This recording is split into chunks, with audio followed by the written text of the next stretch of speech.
welcome to This Town Ain't Big Enough for Two British People. It's bing bam bim ba bam ba ba ba bo ba Welcome back, Charlie, my Hello. one and only co-host for this one. Yes. Because the Australian DMV decided to do a big stupid on Henry and Meg today. We're the hosts of Spongebob Boys, and we would like to give you a public service announcement, and that is the Australian DMV. This message has been paid for and approved by Spongebob Boys. Yeah, and also...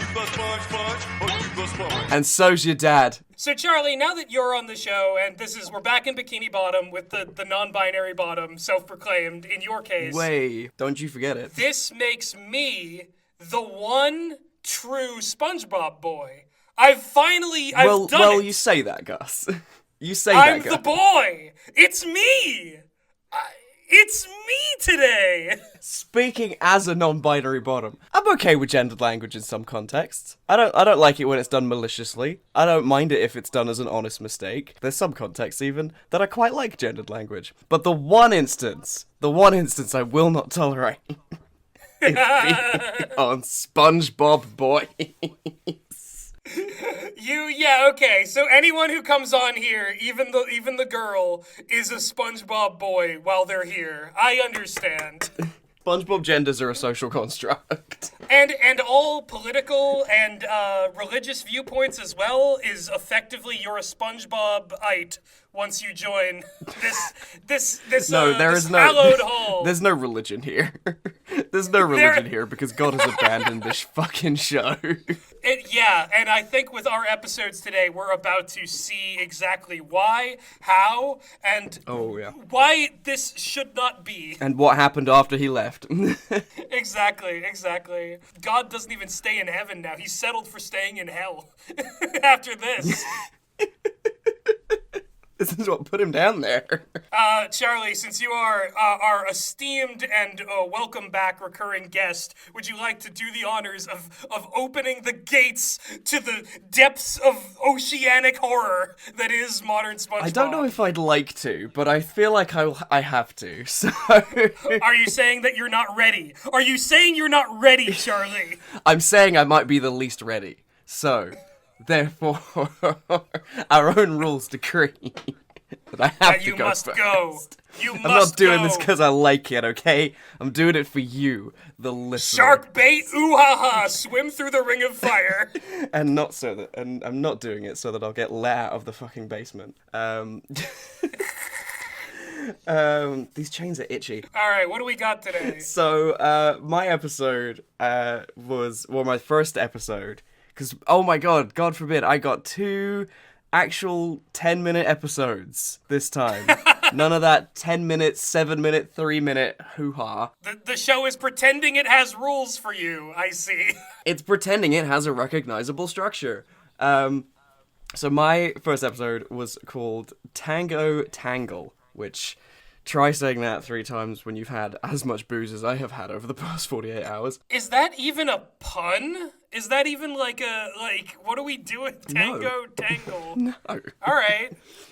Important bit of information about Tango, Tangle. It was written by, and I understand this is like the case for a lot of episodes in like modern era SpongeBob, written by Mr. Lawrence, obviously voice of Plankton. So this is a very Plankton heavy episode.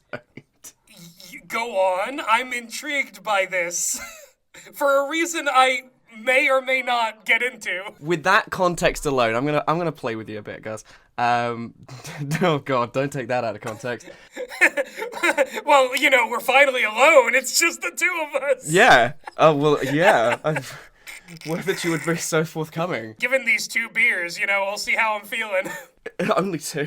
Given that this is a Plankton heavy episode written by Mr. Lawrence and the title is Tango Tangle, what do you think the premise of this episode is gonna be. I got a feeling that Plankton is taking his, like, divinely inspired, brainy computer wife out for a night on the town, a night of dancing. You're right! Either that... Oh my god, you're right! You're right on the money! Well, what else could You're right it on the have money, been? that is the... What else could it have been? Plankton is the stand-in for, like, all married people in the SpongeBob universe. Mr. Krabs is a dad, like he's a DILF with a kid, but his wife is dead.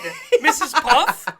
Her husband's dead. Gene They might have a Krabs, thing together, but... certified DILF. Look, Krabs and Puff, they got a thing going on, but they haven't put the ring on it yet. It's not official. On and off, Plankton, they're on and off. Or should I say Sheldon? Well, they're open. And Karen, they're a thing. They're together. They're the stand-in for all the people in marriages who are watching this show with their children. That's my theory. That's my big theory on that.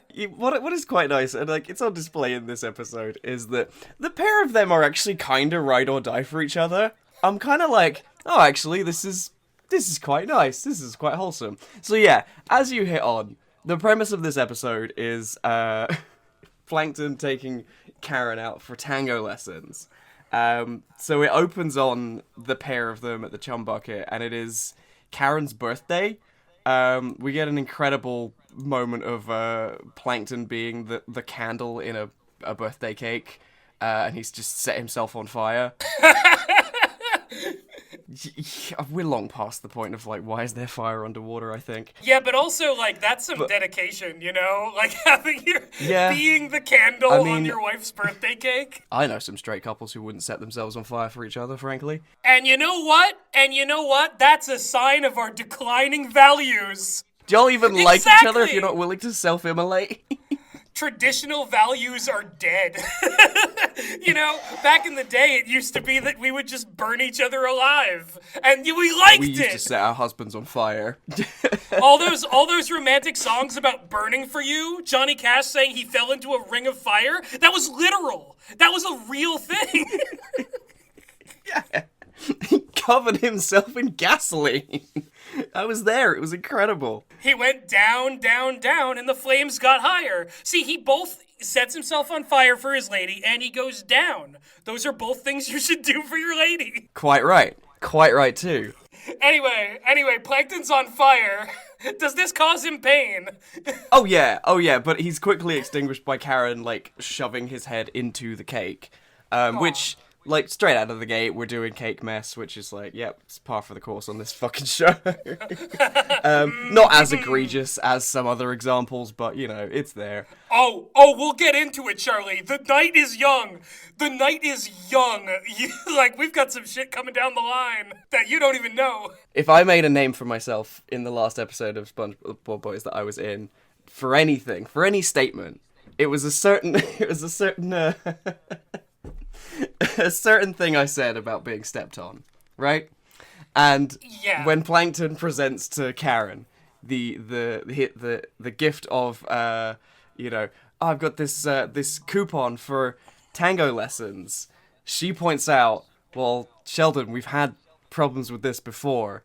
Cut to a quick montage of Plankton attempting various different types of dancing. He's doing like line dancing, so he's got a little cowboy outfit on. There was like a disco stew, kind of like, you know, with like the big, the fro and the stash. The weirdest one, which like for a minute, I had to do a like double take on this one because it looked like something else, because there was a lot of boots with a lot of spikes on them, and Plankton had what I'll call a hood of some description over his face, and I was like, "Oh, this looks like the venues that I tend to hang out in." I think it's meant to be a mosh pit, because then all three of them, he gets stepped on. He's doing better than I am in that regard. Damn, pour one out. In order to get around this issue, Plankton's come up with an ingenious device called the Leg Yanker 5 Zillion. Which I can only describe as a very BDSM-pilled torture rack covered in gears that he then proceeds to, like, strap himself down to. He's even chomping on a bit. That's how I know this is, like, kink code. All right. Yeah. And it then proceeds to stretch stretched out his legs. No! So oh Plankton no, put that's... his long legs on today. Buddy, you could have just made robot legs. Are you insane? Plankton! Sheldon, what if they don't go back? But he had to wear his... Know your limits, bro! I mean, he never used the safe word, so, you know, I have to assume that he's fine with this. But Gus, he's got his long legs!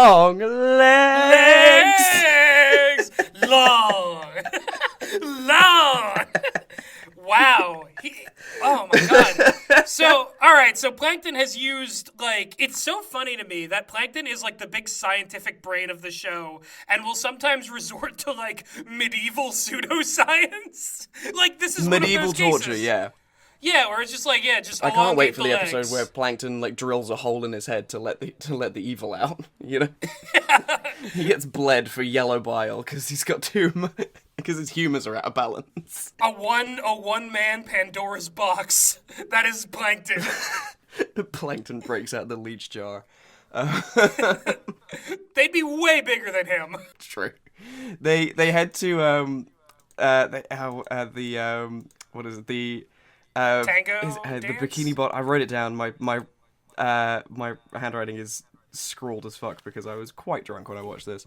I'm quite drunk now. Excuse me. I'm having one right now. They go to the Bikini Bottom Rec Center. Someone called Suzie Groove is hosting a school of dance. See the other students in attendance. Gonna throw this one out to you again, Gus. Do you wanna guess? Do you wanna guess which of like the famous faces of Bikini Bottom will show up in this dance class? Because let me tell you, with both the episodes I watched, all the stars were out. All the stars were out. Okay, that is a good question. Okay, Squidward, I think because he's cultured, he should be there. Maybe Patrick is there, like, as a goof, as, like, a gag. Not Mr. Krabs, because I think their rivalry would take over the episode. Mrs. Puff, maybe, also there. I feel like Bubble Bass wouldn't be into this, but he shows up in places you wouldn't expect, so... Yeah, that's my roster of people who were there in Suzie Wrong Groove's on class. all counts. Wrong Damn on all it! counts, I'm afraid. Oh no! The first couple are Pearl and SpongeBob. It's revealed later by Tom Kenny really not doing the SpongeBob voice anymore and just doing his kind of normal voice. SpongeBob is effectively like chaperoning Pearl. Has been asked by Mr. Krabs to do it. I just have to say, I just have to cut in here and say, all I'm saying is, chaperoning your boss's daughter once, that's, like, understandable. That's fine. It happening multiple times, something's going on here. This is that unpaid labor. Yeah, and also, like, this is maybe some weird mafia boss type stuff that Mr. Krabs has got going on. Like, you know, given his, like, we're looking at, like, True Romance in a few more episodes if they keep going this way. And that's not a particularly good Krabs movie. crime family. Yeah, the Krabs crime family. And SpongeBob is his best guy. My number one guy. All right, so after that horribly disturbing couple, what's next? Speaking of horribly disturbing, right? The third couple in this dance class is Slappy Laszlo and a Rule 63 Slappy Laszlo. What is her name? Slippy. Her name's Slippy. Does she have a name? Yeah, because she showed up in the other one. So the female Slappy is Slippy. I bet she is. Still, now listen. I fucking hit the roof when I saw this. And, like, in my notes, there's just a scroll that's, like, all capital letters being like, Slappy is here. Why? And before I even had a chance to comprehend that, I was introduced to the host of this class, Suzie Groove, who bursts in and is very hyperactive. And she is voiced by Rosie Perez, who people might know from, among other things, White Guys Can't Jump. White Men Can't Jump, sorry. But now, I want you to further describe Suzie Groove for me. Oh, how to describe Suzie Groove. She is orange fish with too much fucking energy. She wears a hoodie, what I'm gonna generously call tracksuit pants, To say that she's a very arse-centric character would be an understatement. Okay. There is a lot of, like... There's a lot of butt motion happening. Oh, this is exactly the episode I thought it was. This is because I don't know if you're aware, but this character went viral for a hot minute. Really? Yes! I didn't know that. Yes! When you said Tango, tangle, and it was like Karen and Plankton are present, I was, like, in my mind, I was like, oh, it's the thick fish. It's the thick, hip dancing fish. Yep, that is how you could describe this character. Listen, with these episodes that we do, they are randomly selected. I need you to know that, audience. I need you to know that. We did not know. I didn't even know this was the episode where this happens. And Charlie is hearing about this first from me. But here we are. I didn't know. Here we are in the middle of... I didn't know there was a precedent for this. Go on, please, regale me in the tale of Suzie Groove. So she bursts in dancing. I noticed that like everyone's infatuated with her, but then like I noticed that like they do. It's the thing we've talked about on this show before, like the weird like over animated stuff that they do with SpongeBob. So like as part of his reaction, like his tongue like climbs out of his mouth, and it's like a split second. His eyes are like they pop off his head. And it's like, it's blink and you'll miss it. Then it's just weird. They don't need to do that. Like, they always do these, like, weird, like... And then in this one, SpongeBob splits in half, and his two halves shake hands, and then high five, and go, yay! The thing we're reacting to is pretty cool. Like... It's every time with this. This one, every single one of SpongeBob's atoms split apart and reform. And in this one, SpongeBob implodes, and then several other SpongeBobs appear, and together they begin to like. Trade stocks on how much. Yeah, they trade stocks and form a Voltron on how cool the thing that they're looking at is, and they're like, "Wow, this is really gonna change the future." Big things are coming here. Yeah. A SpongeBob eliminates himself in Soma style. A second SpongeBob realizes, oh God, like I'm a new being, and that was effectively continuity death. But he liked that thing that he saw so much that it killed him, and I need to make the most of those memories because they're still real to me. I still exist. Anyway. Mr. President, a second SpongeBob has split off from the original. Anyway, please continue. So we get Suzie Groove. I get what they're going for with this character, but like it's just weird. You know what she seems like? She seems like a fish from Shark Tale. That's the best way I can describe it. A little too human. Just because she's wearing human. like a tank top, and there's like they very clearly have like. Not a tank top, sorry. She's wearing a crop top that they've very clearly taken like painstaking efforts to draw as a loose-fitting crop top, in that you can see that she's got a bra strap poking out, and I'm like, that's a fish. Yeah. Why? Yeah, that's the thing. The weirdly sexual fish in Shark Tale, I think, is the most apt comparison. Yeah. I want to tell you a little story, a little like deep lore gust drop from back in the day, back in middle school. Okay. Related to Shark Tale. Middle school Gus Junkler lore. So this was like before classes, we would all like get off the buses and sit in the gym for a while before like everything began at my middle school. And there was like this one time where like a bunch of us had seen Shark Tale, and we were all like sitting around talking about it, and like one of them was like, yeah, they gave the fish like boobs or something, and we were riffing on that, and then like one of my like acquaintances just goes like, yeah, what is that? Like, I'll ward off the sharks. And he did like a weird like titty shimmy, like he just did like a little like and like everyone just like sat there looking at him in like dead silence, and like one of my other friends was just like, dude, shut up. I feel like that man just felt psychic damage from you reciting that story. Somewhere in the world, he just woke up in a cold sweat, being like, "Oh my god, I've just remembered this thing I did. Why am I thinking about this all of a sudden?" Because it's like, yeah, okay, we found it kind of weird, but it wasn't funny. like, we found it kind of weird that there was a fish with boobs in the movie, but it wasn't, we didn't need to take it that step farther. We all agreed, no. And I just wanted to share that because like, it's somehow, I guess it's still rattling around in my brain after all these years. Important lore. This is important lore. Yeah. Anyway. Why have we not done a Shark Tale Patreon? I feel like that one's ripe. Anyway. What do you mean? Why haven't we done a Shark Tale Patreon? Why would we do a Shark Tale Patreon? Is the real question. You and Jasper covered Surf's Up. They're similar eras. You did not just compare the similar Kino. eras of like weird jank animated movies. You did not just compare the Kino that is Surf's Up to Shark Tale. Take a bar of soap. Stories, take a bar of soap and chew on it. And then after you're done with that, get back to your SpongeBob episode. Oh my goodness.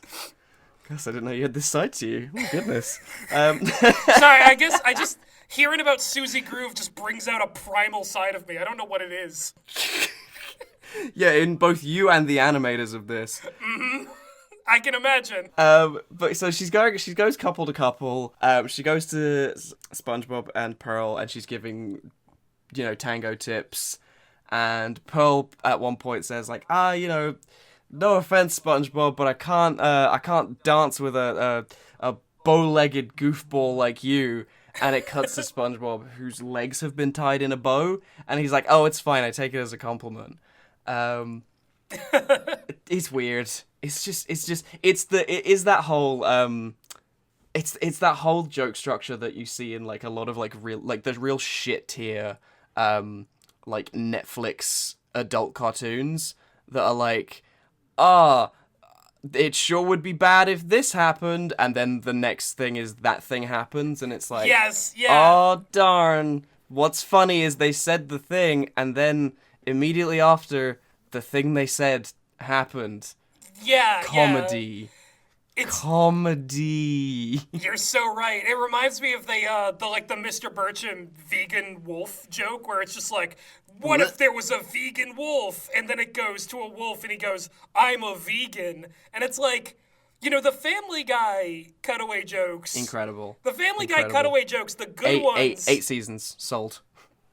It used to be that it was like, what if we propose an unusual situation that happens? And then that little teaser gets you into an unresolved situation that then takes that premise and delivers a punchline, rather than just being like, here's the punchline, and then it goes, hi, I'm the punchline. Like, literally that. Jokes that. need construction, is all I'm saying. And what do I know? Yeah, I mean, what do any of us know? So, we next get the dynamic duo of Slappy and Slippy. Who are kind of Cronenberging into one entity. Very, very Monstro Elizasu. The slip slap? Yeah. The slips. Are Slippy and Slappy on the substance? Monstro slip slap. Monstro slip slap. Remember you are one. Plankton and Karen are still struggling. Because of Plankton and his long legs. Yes, I'm going to do it every time. To the point where he actually, in order to get them his unruly legs to behave, he flogs them. Again, there's so much like BDSM coded stuff in this. Oh, Plankton. And like, No, I know what's gonna happen. We're gonna get the comments of like, oh, you guys see this shit everywhere. Like, you're always, you're perverted. But I'm like, nah, it's overt. It's overt. You can't live with a fucking blindfold on. Take the blindfold off. You're allowed. You lack life experience. You go out, find some bars and just like talk to people, and then you'll be like, oh, this shit really is everywhere. Okay. Go out, flog your legs, date a computer. Yeah, exactly. I'm sure some people do. Go to a dance class with an oddly thick instructor.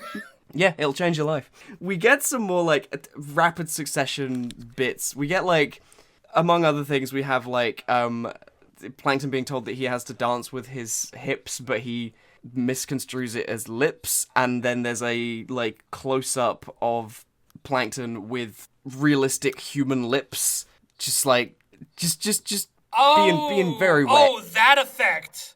That old effect where they put the human lips on somebody. Yeah, where they superimpose it. Yeah, that I'm like, that's I don't like his realistic human lips. They're No, that's never upsetting looked me. good. That was only ever to save budget. I guess it's meant to be funny. You know, to fucking whoever thinks it's funny. Not me. I guess. There's also the entire time as well that she's talking to them, like, the entire time she's talking to them, Suzie Groove is, like, out of frame, but, like, her butt is in the foreground. Yes, it is. Of course like, it is. Swaying and sashaying.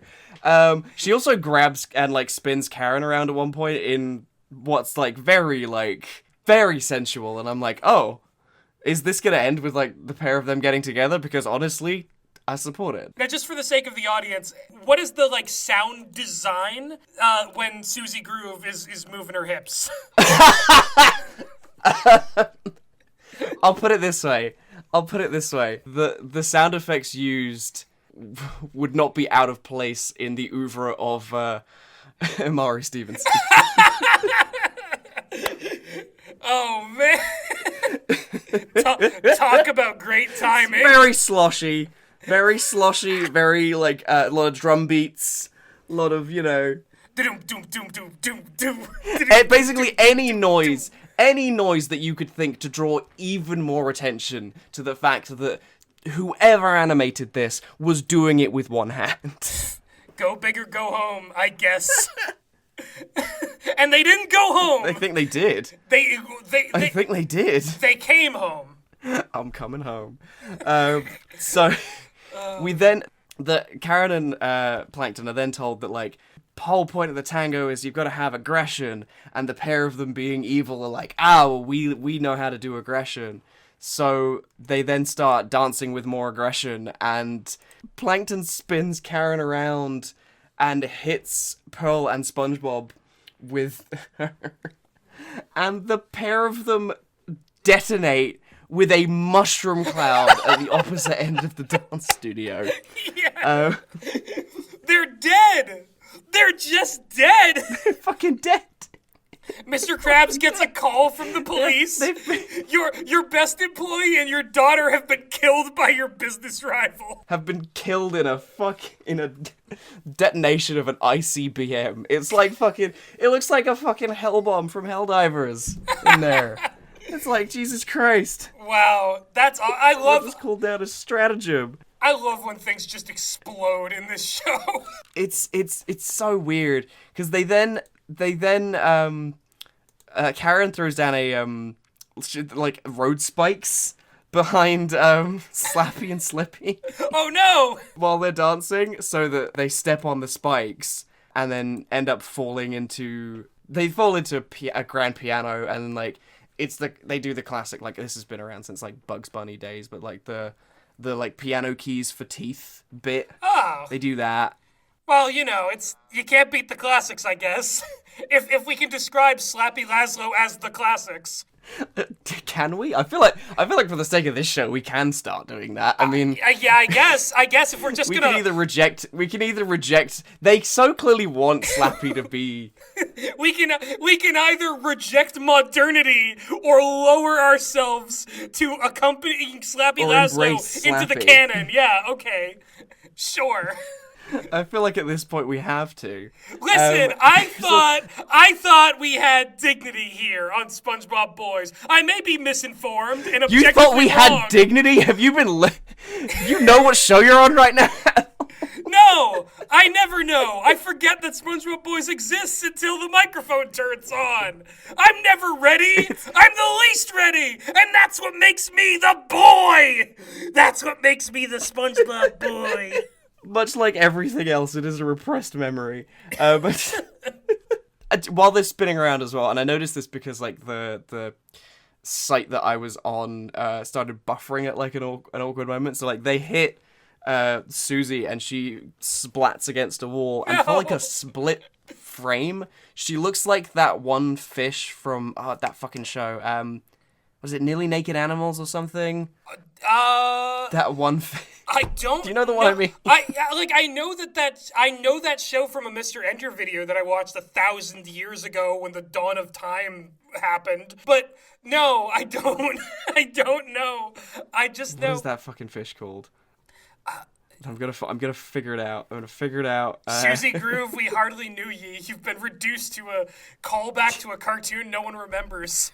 I don't know. For a split second, she looks like that, and then rolls up like off the wall.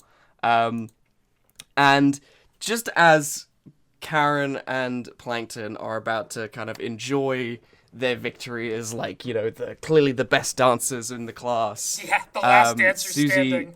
Tells them they are the last dancers standing, but they're not the best dancers in the class because her best students have been running late this evening. Gus, would you like to guess who this final couple in this, what might as well be a SpongeBob edition of Dancing with the Stars, or Strictly Come Dancing if you're, you know, correct. Would you like to guess who our final couple of the night is? Oh, okay. It's gotta be Krabs and Puff, right? You're wrong. What? In fact... Time is upside down! Space is inverted! In fact... The universe is unkind and uncaring! What is this? I'm sorry, please continue. And it's only gonna get worse, because guess what, Gus? Guess what? Yeah. The final couple of the night is Bubble Bass and his mum. Shut and up. they are late, and No. they feel the reason to point this out. They are late because Bubble Bass needed clean underwear. He shat himself. I'm going to throw I up. fucking hate I'm this show. going to throw up. I hate this show. What is this? I don't know. Oh, It's awful. Bubble Bass, why? It's so it's the only joke they do with him now. Is just like, we talked about this before. We talked about this last time I was on with, you know, in relation to, you know, Baby Prunes, aka now deceased U.S. Senator Dianne Feinstein. Yep, yeah. Where like they bring back these characters who were designed for like specific joke purposes. Henry made like a really great point about it. It's like bringing them back is kind of pointless because they existed to serve a single like utility and be a you know, specific punchline, but they keep bringing them back because you remember this because of memes, right? And it's the only joke they do with him. He's just a revolting arse-orientated in what is already like an episode with, and this is coming from me saying this, and I don't say this often, but an episode with too much arse already. See, okay, so here's what I was gonna say to that. It's that, of course, Bubble Bass would be the best student if Mr. Krabs were gone. Because without Mr. Krabs in this class, Bubble Bass is de facto the character with the fattest ass in the canon of SpongeBob. That's how it works. We didn't make the rules. I don't like that there's a tier list here. There is not even a tier list. There is Bubble Bass and Mr. Krabs on the same tier, and everybody else not on the list. Except for Suzie Groove, I guess. Suzie Groove is a contender. Not a recurring character. Well, yet. If she went viral, then I'm sure they'll bring her back. I'm legit getting heated. I'm legit getting, like, heated in here. This is like, I don't know why I got so mad. Well, it's only gonna get hotter, Gus. Please, no. It's only gonna get... I'll be cooked alive. The arse just does that to people. Gonna be cooked like a lobster. Turns up the heat. Oh. So the two couples have a dance-off, which ends with Karen and Plankton being squished between... They're being in a position that I wouldn't wish on my worst enemy. They are trapped between Bubble Bass and Mrs. Bubble Bass. Oh. And they call it a bass sandwich. And then they are flung out of the Bikini Bottom Rec Center, just in the gutter, flat out, like, you know, with the show. It's the all is lost moment. It's the all is lost moment. Karen's like, you know, I had a fun, you know, doing this for my birthday, but let's go home, you know, like, let's call it a night. But Plankton doesn't want to let this go. But as he stands up, something falls out of his pocket, and they don't acknowledge it for, like, a good few seconds, to the point where I was like, are they actually going to do anything with that? Or is that meant to be just, like, a weird visual gag, or, like, some kind of Easter egg that I have too much of a life to get to not understand? But what is this object? It is Plankton's Ray. Now, my brain hurts. This is so weird. This hurts. I feel like my neurons are being compressed. Like, excuse me? Ray. Okay. What does the Ray do, Charlie? And don't worry, because he explains it to us. He explained it. He says that his Ray transforms him into his alter ego, Ray. And I'm like, what? This is a late game development here. So he hands it to Karen and is like, you know, shoot me, my love. And, you know, Karen's like, yeah, my Ray will, you know, help us. So I'm like, okay. They're into this. They know what's going on. This is a thing for them, right? Yeah. Yeah, this is a Nadia and Laszlo doing Jackie Daytona like roleplay for them. Yes. But, so Karen takes aim while, Plankton stands there, and there is this, like, quite funny shot of him just stood with, like, his little arms outstretched, his eye closed, and his mouth open. Where, I'm not gonna lie, he looks like he might either be, like, it looks like he's nutting. That's a nut face. He's simply T-posing to assert dominance. That's all he's doing. He's T-posing to assert dominance, but also has an expression like he's coming. Because it's, like, weirdly detailed as well. You can assert dominance and be coming at the same time. Oh, also, I forgot to mention, while Plankton is standing there, we see his back at one point, and he also has, like, a very defined ass in one shot of the way this. that And I'm they like, draw him. why did someone draw his fucking cheeks? We don't need this. Yes, sometimes we get the Plankton cheeks. Like that old Wild West episode where he does the, like, weird dance. Sometimes there is just Plankton ass. Can the lovely people who update the wiki give us the Plankton ass page? We need to know when they're defined. Plankton's ass. Biological functions. Plankton's ass is mainly used it's mainly used recreationally. Alright, so who becomes Ray? But yeah, passing by it in the background is I don't know the name of this character, but he's that one old fish who I'm gonna call the SpongeBob's Mole Man. You know Mole Man from The Simpsons? He's that, but that fish. You know the one. Oh. The guy with the Zimmer frame. Yeah, I don't know if he's ever named. I'm not sure, but I like, know. the old okay, guy. He's SpongeBob's Mole Man. So Karen misses and she hits him first, and we see in the background him, like, throw his Zimmer frame away. He all of a sudden has, like, a big, dark quiff. It's very, like, Elvis coded. I'm sorry. He's like, I'm Ray, baby. Did you mean quaff? Shut up, I've had alcohol. Maybe? I'm sorry. I say? You said quiff. But it's quaff, and don't say quiff, isn't it? Don't say the one that it's close to. Don't say that one. Quiff haircut. It's called it is called a quiff. I'm a ugly American. I guess it's called a quiff. It's a quaff. Audience, in the comments, is it quiff or quaff? Please tell us. Is it quiff, quaff, or queef? Put it in writing, because that'll make it so much easier when we'll have to read it and can't pronounce it. Just do it. Quaff, quiff, or queef. America's favorite game show. Welcome back to Quaff, Quiff, or Queef. Welcome back to Quaff, Quiff, or Queef. We then get Plankton being hit with the Ray and turning into Ray, who is just Plankton in a wig. Like, he's just Plankton in And now a wig. there are two Rays. Remember, you are one. Yeah. They dive through the window. They're ready to have a rematch with Bubble Bass and Mrs. Bubble Bass, who react to them with like hissing and like growling, and for a second their faces look like they look like the Predator. That's what they look like. They look like a pair of predators. That's not me levying any kind of accusation against Bubble Bass and his mother. I mean Predator like the alien. Fuck's sake. Predator like the alien, but not alien. The alien. Not the alien from Alien, Predator. but the alien from Predator. Yeah, exactly. You know, Bubble Bass probably, like, I feel like in universe he probably has seen that movie. Like, he have a figurine of the Predator in his house. Because he's just a stand-in for every, like, nerdy franchise fan. Gus, stop. There's a little bit of Bubble Bass in all of us. Please. There's a little bit of Bubble Bass in all of us. Stop putting me on blast. I've got a Predator and a Yautja. Not a Yautja. A Predator is a Yautja. Yautja. You can cut that out. I've got a Predator and a Xenomorph on display in my room.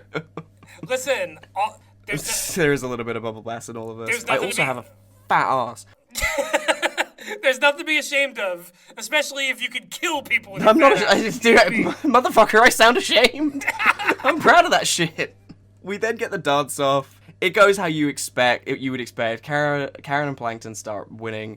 They start spinning around so much that the dance studio catches fire from all the friction. Everyone's cowering in terror. They've won already. Like, Suzie Groove has declared them the new top dance students. And they're still spinning, and Plankton's like, but there's too much friction, and oh no, doesn't burn the building down, but manages to burn away his long legs. No. Oh, Plankton. And do you want to know how they end it? They show do? him on the ground in a with little stumps for where his legs were. And he looks at these little stumps and he goes, oh gosh, and then from out of nowhere, the my leg guy shows up, covers Plankton's mouth and goes, my legs. He did the bit. He said the line. That's he incredible. said the line. He said my legs. That's awesome. And he said, oh, sorry, but that's my line. Bitch. And then I think it ends with like, oh yeah, it ends with SpongeBob like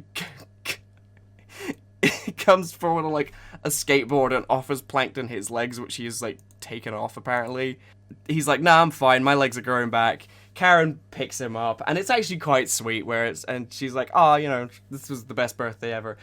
I missed it earlier, but she actually has a line earlier on where after they've done their initial dance that impresses Suzie Groove, she says, I haven't had this much fun since I got defragged. Wow. Which is a pretty good line. But then she picks him up and kisses him, but electrocutes him. It was a thing that happened earlier in the episode because I guess she's a computer, get it? Touching computers electrocutes you or something. And that sets off the ray, which then bounces around all of the walls in the dance studio and hits all of the other characters and turns all of them into Ray as well. So they've all got the same haircut and they're all like, "Hey, I'm Ray, baby," and that's how it ends. And I'm like, where did this whole Ray thing come from? It's really weird. All of them. Who is he supposed to... Like, I don't know who he's supposed to be. I don't know if it's supposed to be a reference to something. I don't know if it's something that's actually happened in a previous episode.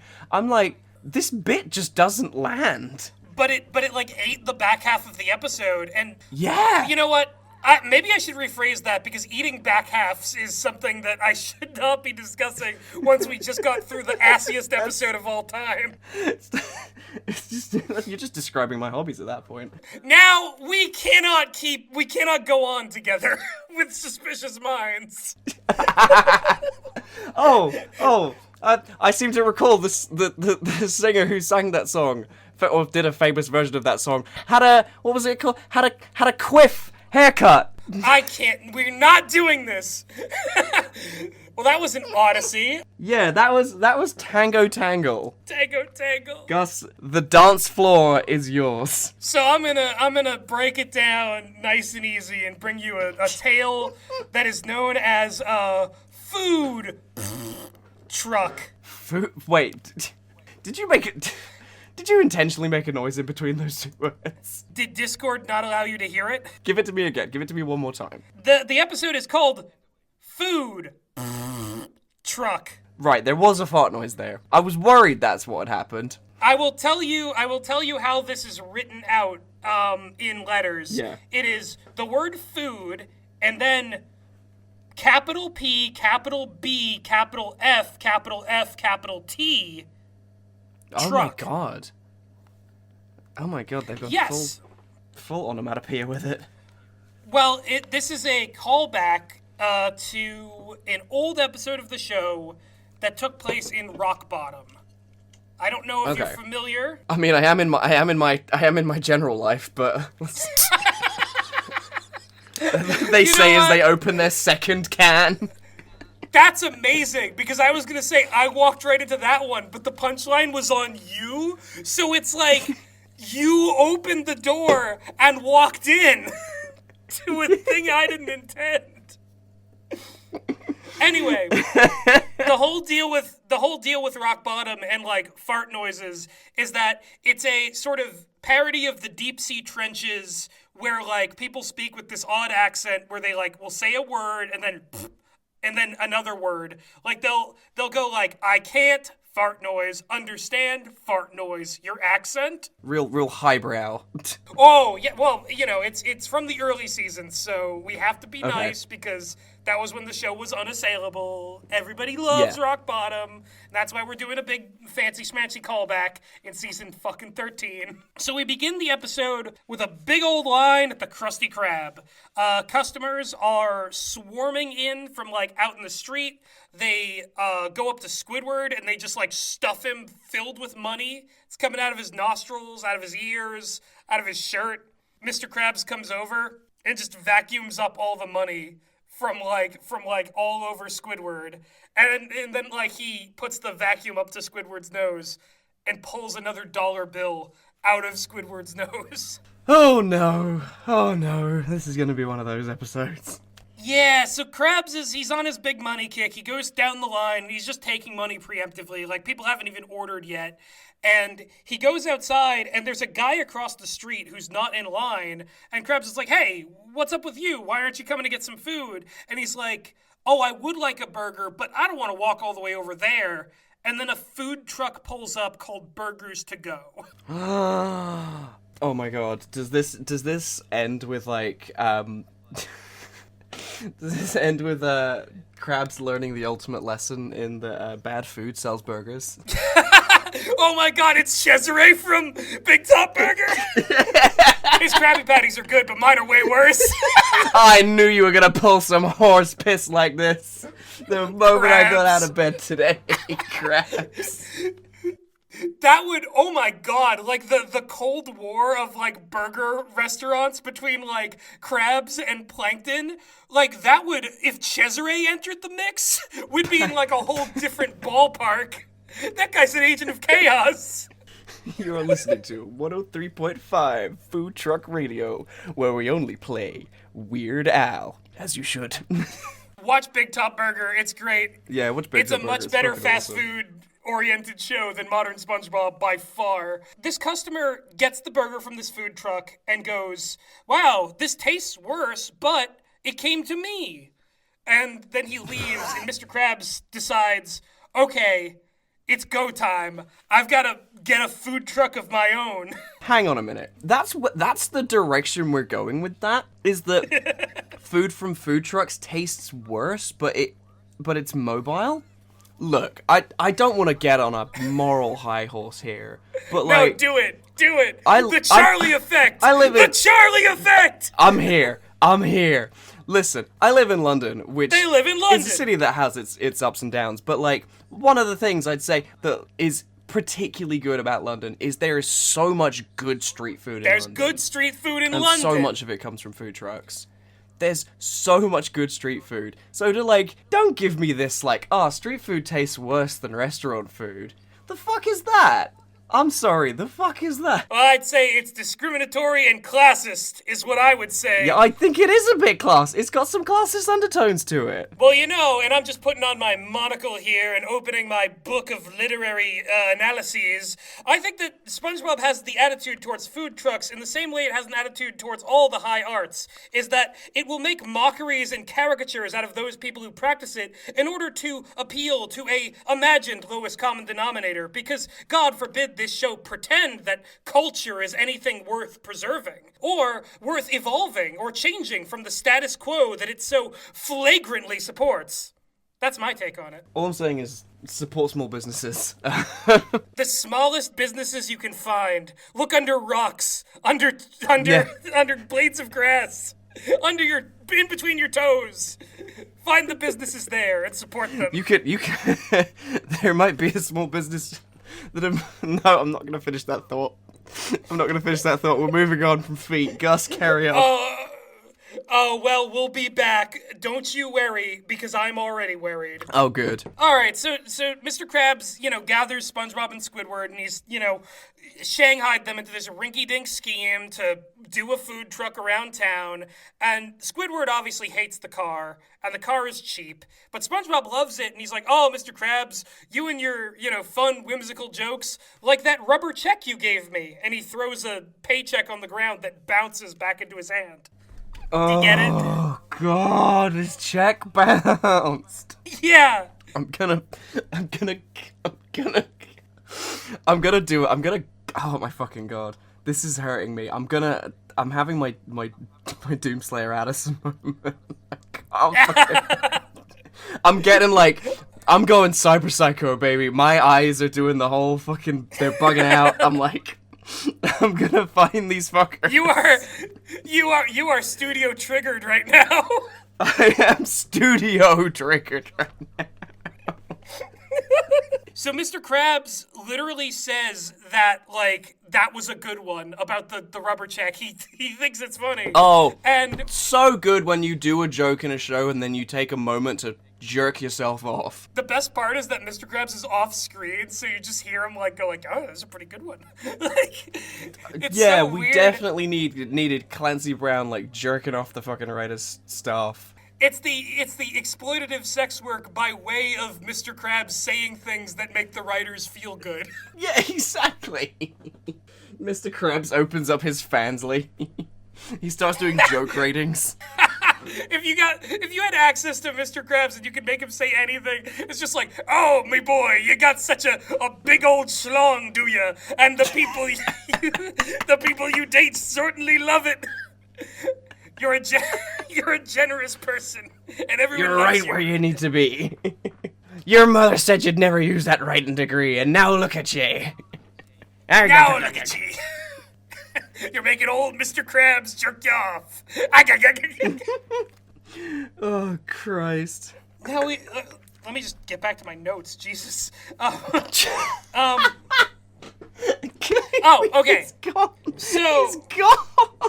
All right. So Mr. Krabs God. uses Squidward. He bends Squidward into a crank and uses him to fix the falling apart car, and then sends the boys off into the city in order to, get some of that sweet, sweet food truck bucks. I expect that we're pulling into Camden Market any day now. Well, little do our heroes know, if we can call them that. I don't think we can. Yeah, no, not anymore. There are many other food trucks that are stopping them at every turn.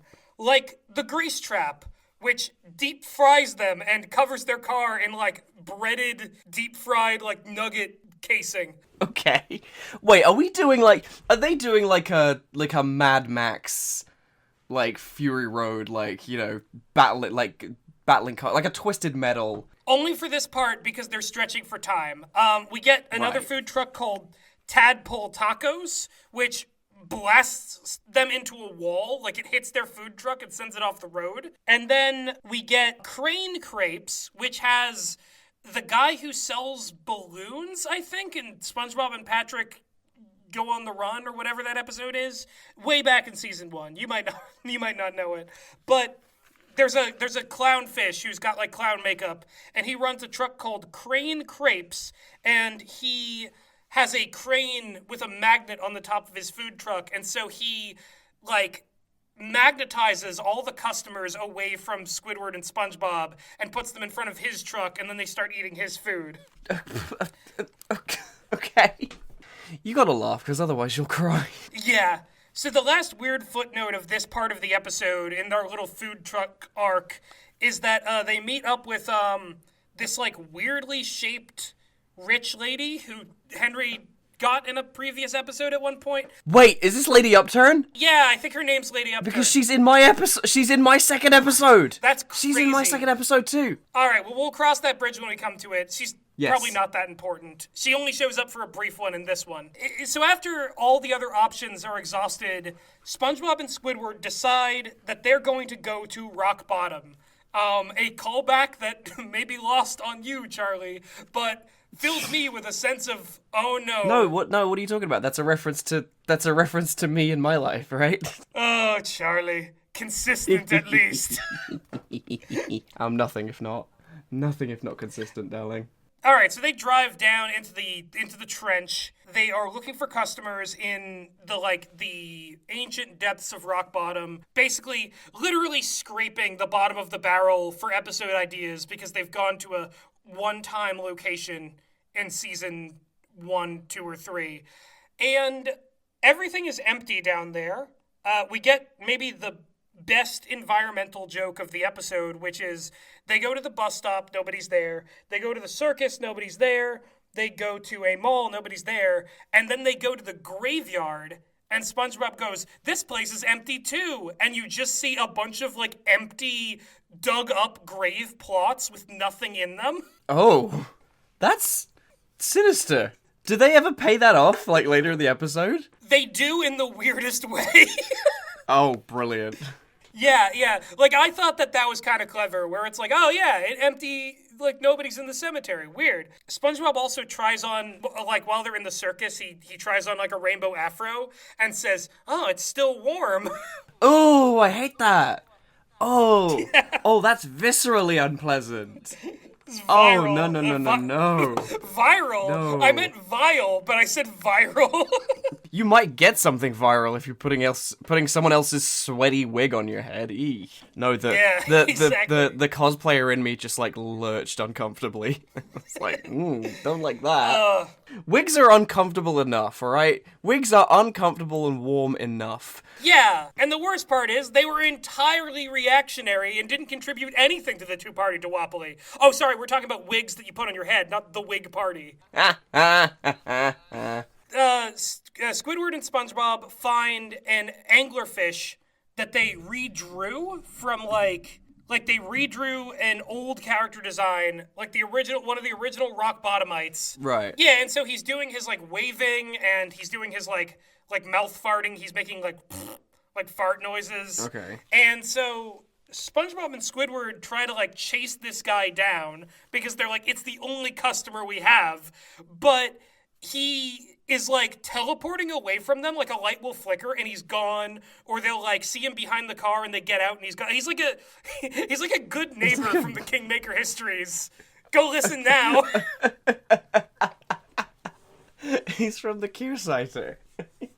The minute they stop perceiving him, he disappears. Rock Bottom is the SpongeBob equivalent of the Kearsita, and I will not be convinced of this headcanon not being true. That was a sentence. Anyway, they are unable to catch this creature. They hang glide around. They do all this stuff, but they're utterly baffled by this strange parallel otherworld. And Squidward is like, well, why don't we just buy a patty from ourselves so that we can tell Mr. Krabs that like we sold at least one. And this is a truly surreal moment. Squidward reaches for his back pocket, and we get a shot of his butt, and he touches his butt, and he goes, oh, wait a minute. I left my wallet in my pants at home. And we see a cut to Squidward's bed with a four-legged pair of pants and a wallet in the back pocket. So, wait. Squidward pants confirmed. has this just canonized the fact that Squidward hangs dong at work and everyone's fine with it? He's full, like, Winnie the Pooh all the time. He is shirt cocking it. Always. You mean to tell me that He owns pants! for over 20 years, he's been showing up to the Krusty Krab just dick out?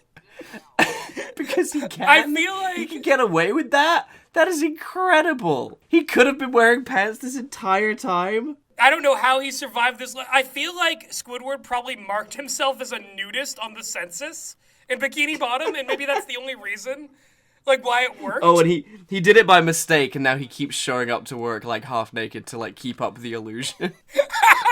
That would be what would happen to him. Oh my god. I believe that, actually, yeah. I believe that. Can't wait for that to be explained in an episode. Or it's this more sinister, like Mr. Krabs is like, you can either stay my employee and continue to do a terrible job, but you have to stay pantsless. You gotta do something for me. You gotta do some. You gotta be a bit of eye candy for the. That's just awakened a fucking repressed memory in me as well. It's actually not even a funny story. I don't even know. It's I used to work. We've alluded to it before on the show. I used to work retail. I won't obviously I won't name the place I worked, but I obviously being I'm not gonna.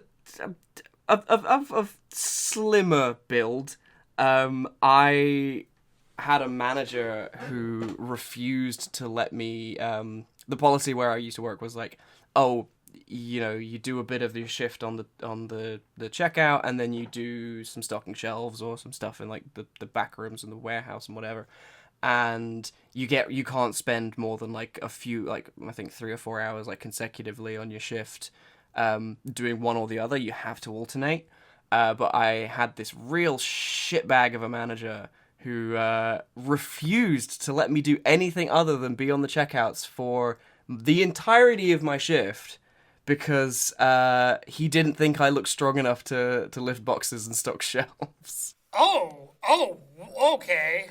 Oh, and he also made all the female staff in that shop as well stay on the tills, because his justification being like, oh, because it gives the customers something to look at, and I thought that was just one of the most vile things I've ever fucking heard. Wow. Fuck that guy. Oh, yeah, exactly. Don't support that small business. No, fuck that. Fuck that. So what I'm saying is if Squidward hanging dong and being made to hang dong by his boss and stay on the checkouts, I find that a uniquely relatable experience. So anyway, SpongeBob and Squidward are unable to purchase a patty from themselves, so they try to go back to snaring this good neighbor. And unfortunately, like, SpongeBob tries this thing where he's like, I read Jungle Fish comics, and this is an idea I got from them. And they make a pit trap, like, in the ground. Please. I only want to imagine that it is full of like Vietnam War like punji sticks. It's just gonna impale this poor fucker. If they could get away with the punji sticks, I'm sure they would. But no, it's instead it's a bunch of jellyfish are in the pit trap. Okay. What happens is the guy falls in but disappears, and then Squidward and SpongeBob also fall in and get electrocuted by the jellyfish. That one didn't really go as planned, did it, boys? That one, No, and so now that the writers have exhausted they do a bunch of things and none of them work, the guy just shows up and he's like, hey, you're the weirdos who have been following me. And he's doing the fart noises in between his speech. Right. He's going like, you are the guys who followed me. Hilarious. Squidward tries to talk to him and doesn't, he doesn't understand the accent. They literally do the joke that they did in that original episode, except, this time it's less charming. Yeah, because it's literally just repackaging something from decades ago. Yeah, and so SpongeBob starts talking with the fart accent to him, and they actually end up getting him to buy a Krabby Patty. So that's all well and good, but then a bus shows up in Rock Bottom, and all of the other characters that we remember from the original Rock Bottom episode get out of the bus, and every single one of them has a takeout bag from the Krusty Krab. Cool.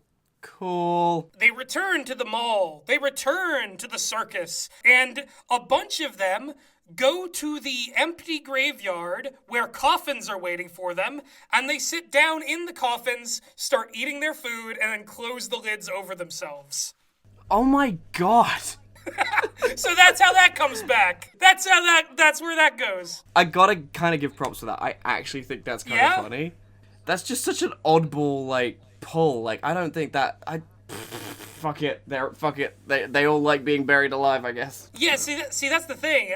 Rock bottom has always been an unsettling place where people do things differently, and that, I think, is maybe a good way to, like, you know, keep the audience on their toes, instead of just being like, everything's a recycled bit from previous stuff. So anyway, it turns out that all of Rock Bottom delivered, like, they go to the Krusty Krab all together once a year, and they give the guy who SpongeBob gave the burger originally, they give him some extra takeout. So it turns out SpongeBob and Squidward have sold 0 burgers. They both head back to Mr. Krabs. Mr. Krabs is like, he's like so happy that he made all the money from all the Rock Bottom people. And then, do you want to know how he reacts to SpongeBob and Squidward and the news that they've sold nothing? Is it with a kind of dejected, like, well, I guess this was a waste of time where no one ever really learned anything? Because that's how I feel right now. What if I told you that Mr. Krabs becomes so angry, so incandescent with rage, that a storm cloud poofs over him, and he emerges from that cloud as a plate of live-action crab with a lemon wedge and lettuce to garnish him? What? That's what happens. Pardon? That's what happens. He becomes akin to Odin in the heavens, but... So this happens, and there's still a little, like, animated Mr. Krabs face on this live-action crab that goes like, "You messed up, you boys messed up." I couldn't even, like, I couldn't fathom what he was saying because the visual was so overpowering. Yeah, that's fucking weird. Yeah, and so Squidward and SpongeBob, you know, they end up selling Mr. Krabs a Krabby Patty because he says that he's hangry, and so they, like, are like, "We sold one," and they run off. Does he use the word hangry? He does. That feels weird. He does say hangry. That feels well, weird. it's very like Davite Crabs, where it's like the lingo has changed. Yeah. And so SpongeBob and Squidward run off, having sold one Krabby Patty, and karmically, Mr. Krabs is like, "Oh, this Krabby Patty tastes worse when I have to pay for them," and then the food truck falls apart because it's cheap, and it crushes him, and that's how the episode ends. Well... As deserved. As all things I don't know about you guys, but this show is... Tell me your woes, Charlie. As one Mr. Henry Galley, gone but not forgotten, once said of a different show on this channel, this show is like therapy, except it makes me more mentally ill. It makes me worse. It makes me worse. Yes. And I think that's the only takeaway I can have from that. Yeah. God, what a pointless fuck about. Well, you know, it had some important things to say about food trucks, like, oh, absolutely nothing, actually. Yeah, like absolutely nothing that's got any bearing or any kind of reflection on reality. If I may, the idea of them doing a food truck is not a bad premise. The problem here is that that's all this was. Think about, and this is more for the audience, I guess, because they're more familiar with the show overall if they're clicking on these. SpongeBob and Squidward had a buddy episode where they deliver a pizza. Oh yeah, that's one of the most famous episodes of this show. And most of the humor in that, pretty much all of it, does not derive from the fact that the Krusty Krab is now doing pizza. It derives from the odyssey and journey that SpongeBob and Squidward take to get to their destination. And the interplay between the pair of them. That's what this should have been. It was like they just like farted into like, oh, the food truck, but there are other food trucks. They go to rock bottom. They go and waste the episode in a place where there are literally next to no other characters there for them to interact with, and even then they don't interact with each other. Like, was like literally everybody except for like Tom Kenny, Richard Bumpus, and Clancy Brown sick this week? Was that why this episode existed? Everyone was off. It was everyone's. You know what? And the people who were there were off too. I would say the episode was off. It's past its sell by. Yeah, I'm opening my second beer. Speaking of things that are dead. Do it. I've gone through 2 fucking cans of gin, rhubarb, and ginger. For the folks at home drinking along. So with I'm us. drinking a citrus beer, but that's not how I described it in the chat. No. So I was trying to describe what I had brought to the Spongebob boys to Charlie, and I typed in the chat, "Oh, I got citrusy beers," and I want you to all just. But Gus wrote it as citrusy. You know, the English language. He put his whole citrusy into it. Oh boy, yep. Well.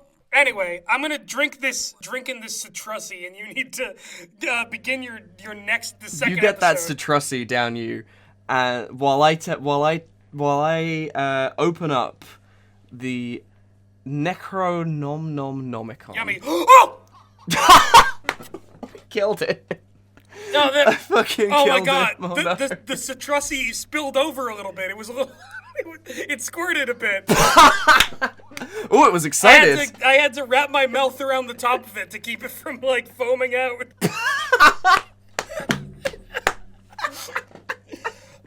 Oh, listen. Stop! The listeners are getting too horny. Writing isn't the only thing I'm a professional at. Raises eyebrow.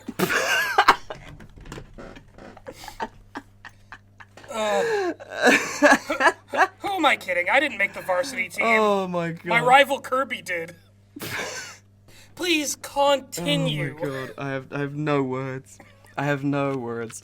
Anyway, my second got all episode over my opens notes. on It got all over my notes.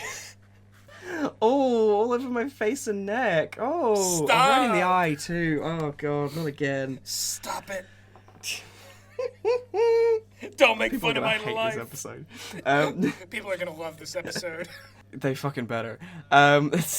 So this episode opens on it's a weird pull, and this is the show for those. It opens on Mr. Krabs walking a pot of money like it's a dog. Very odd visual, like it's a very like, hey, don't forget that's his like one of his core defining character Mr. traits. Krabs likes money. A money hungry miser of a man. But it's not enough for him to like just have a lot of money in a big vault. No. He has to be treating his money like a animal. Like a thing. But while they're walking along, the money sniffs out the fragrant scents of nearby breakfast.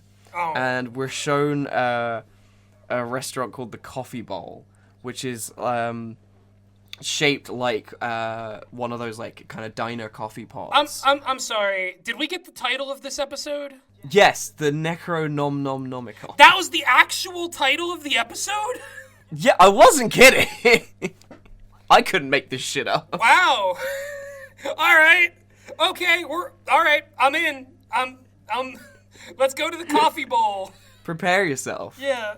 Prepare yourself. So there are a bunch of fish out front eating breakfast. I the whole time, and this is I don't know if this is just I don't know if this was the alcohol or my brain just being broken at this point. I was like, you have like fish eating like bacon and eggs and hash browns and waffles, and I'm like, so if they're underwater, what kind of eggs are those? Where's the bacon coming from? Sea pigs. Anyone? Ocean pork. Oh, of course. Yes. The ocean pig. Ocean pigs and deep sea chickens, of course. I completely forgot about that. I feel like there are like little like small organisms that look like pig butts or something, or they're named after them. Oh, okay. That is not a coherent answer to your question, but it's where I went, I guess. You just said some nonsense, and I was like, sure, okay. Yeah, I just started going like, flibba-flabba. Wouldn't be the first time. Yeah. No, it's true. Big businessmen are always of importance. Just like in real life. Kind of like real life. There's one fish who's so into his bacon and eggs that he's like, I love breakfast, and then like picks up the plate and eats it. There's another who's like has like a stack of pancakes, and you see him like eat the full stack of pancakes in a very like what I can only describe as a very like snake-like way, in that he unhinges his jaw and takes them all in, and then you see his like body change to the shape of the large pancakes. And I'm like, oh, this is definitely like, it's a thing. Like, it's a vor adjacent. Like, I know it's food, but like there's a they're playing with their food a little bit here. This is treading on a line. It's anytime where like someone's meal changes the shape of their body, I'm like, what do you mean? What do you mean by that? Yeah. What do you mean by that? But this fish makes a point of saying like to the waitress that comes over to collect his cash. He makes a point of saying, I don't mind overpaying for it when it's breakfast. And I'm like, is there a consensus that, like, again, it's similar to the whole, what is that? Food from food trucks taste worst take. It's like, is there a consensus that eating out for breakfast is, no. Take it easy. Going out to eat Take for it breakfast. easy now. Like, I love eating out for breakfast. But, like, going out to eat for breakfast, is there a consensus that that's expensive? There will be observations that will be made in modern SpongeBob episodes that I'm like, is this like just one writer has like a weird anecdote that nobody else at the office believes, but it's like, fuck you, it's going in the episode. People will believe me then. Someone's got some weird hang-ups about just like their bad experiences with the food service industry, I guess, and they're venting it through here. Funnily enough, to tell a personal anecdote, I took Henry and Meg, who came to visit from Australia at the start of the year, took them to a lovely brunch place over in Soho that wasn't very expensive at all. Matter of fact, we all got full breakfasts and drinks and coffees for like 15 quid, which sounds like a lot, but you'd probably pay that per head, if not more, having like a full dinner somewhere in London. So like, we were all quite impressed with that. Yeah, so, no, that's. I won't be having this. I won't be having this. You won't all right? stand for it. The SpongeBob writers need to come to London and learn about good street food and learn that breakfast isn't expensive, and also so that I can beat them up. All expenses paid trip to Soho. Come round my ends. See that I don't. Charlie is gonna go cyber psycho on their asses. I fucking will. And they'll do it again. Krabs is naturally infatuated by the fact that this guy is forking over so much cash for breakfast. So much so that he starts sniffing the dollar bills in the waitress's hand. She's like, hey, do you mind? That's, wow. Like, this might be the most reasonable, well-adjusted character in this entire thing. She's like, actually, you're being a weird creep. Stop it. You're being a bizarre flanderized cartoon character. I need you to chill out. Yeah, get away. So she was like, stop bothering my customers, and has like one like Doc Martin style boot on and like kicks Krabs down the street, and he lands at the front door of the Krusty Krab. And he says a sentence which feels like a joke, or it feels like it should be a joke, but it's not funny. He says, well, that sure kick-started my day.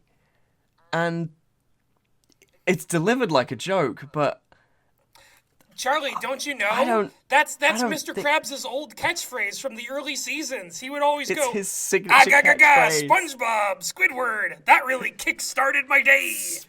Sponge boy me bob. SpongeBob me boo. I have consumed 300 grams of ketamine and it's really kick-started me day. Yums. That's the way he would. The old Kickstart Krabs is what they would call him. He does a Roger Bumpus of Coke. Yeah, well, it's the.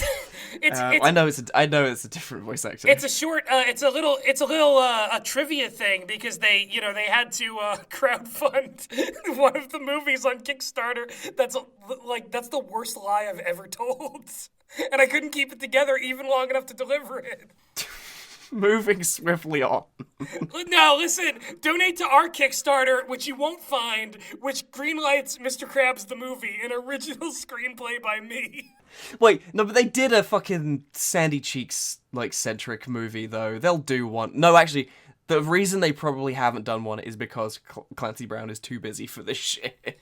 Yeah, so hire me to do the Krabs voice instead. I bet they've been trying to get him to do Hire one. me to do the Krabs voice instead. I will write the thing. I will do the voice.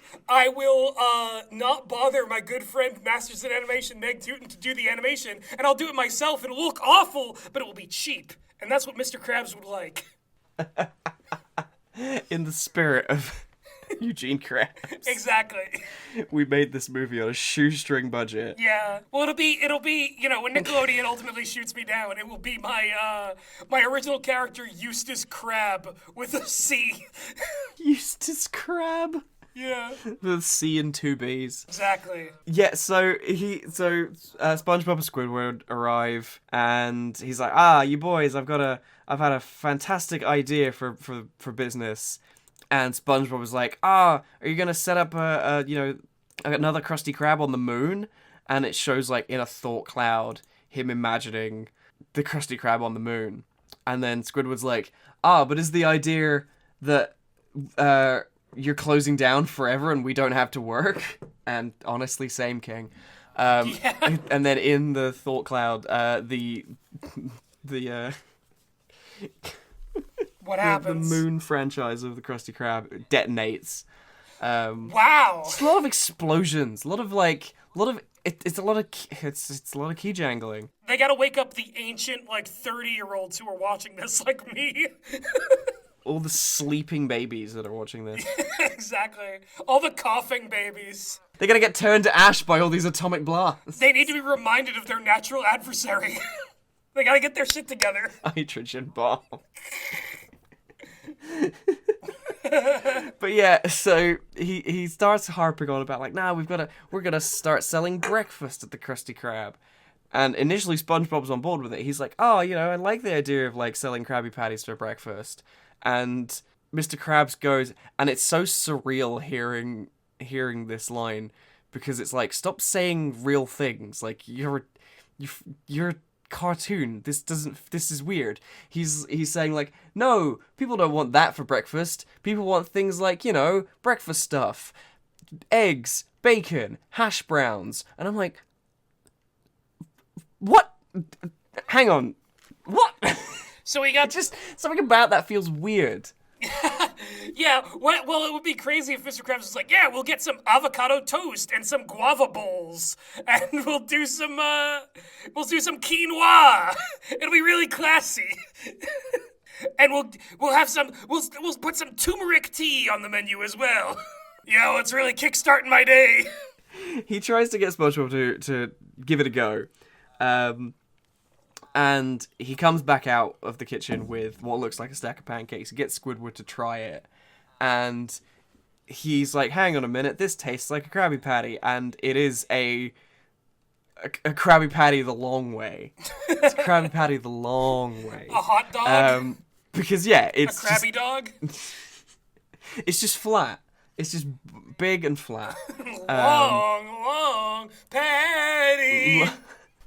God damn it. Long. I have to once again bring attention to the fact that this episode is called Necronomicon. Yeah.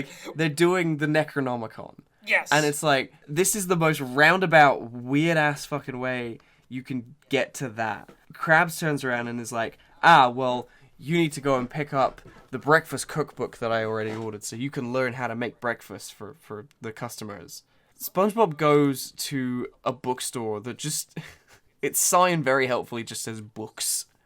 And it is two awesome. books stacked on top of each other. Well, there we go. Just in case you missed it. Yeah. He goes in and there's this one fish there who... A weird... He's also got hella fucking ass. Like, he caked up.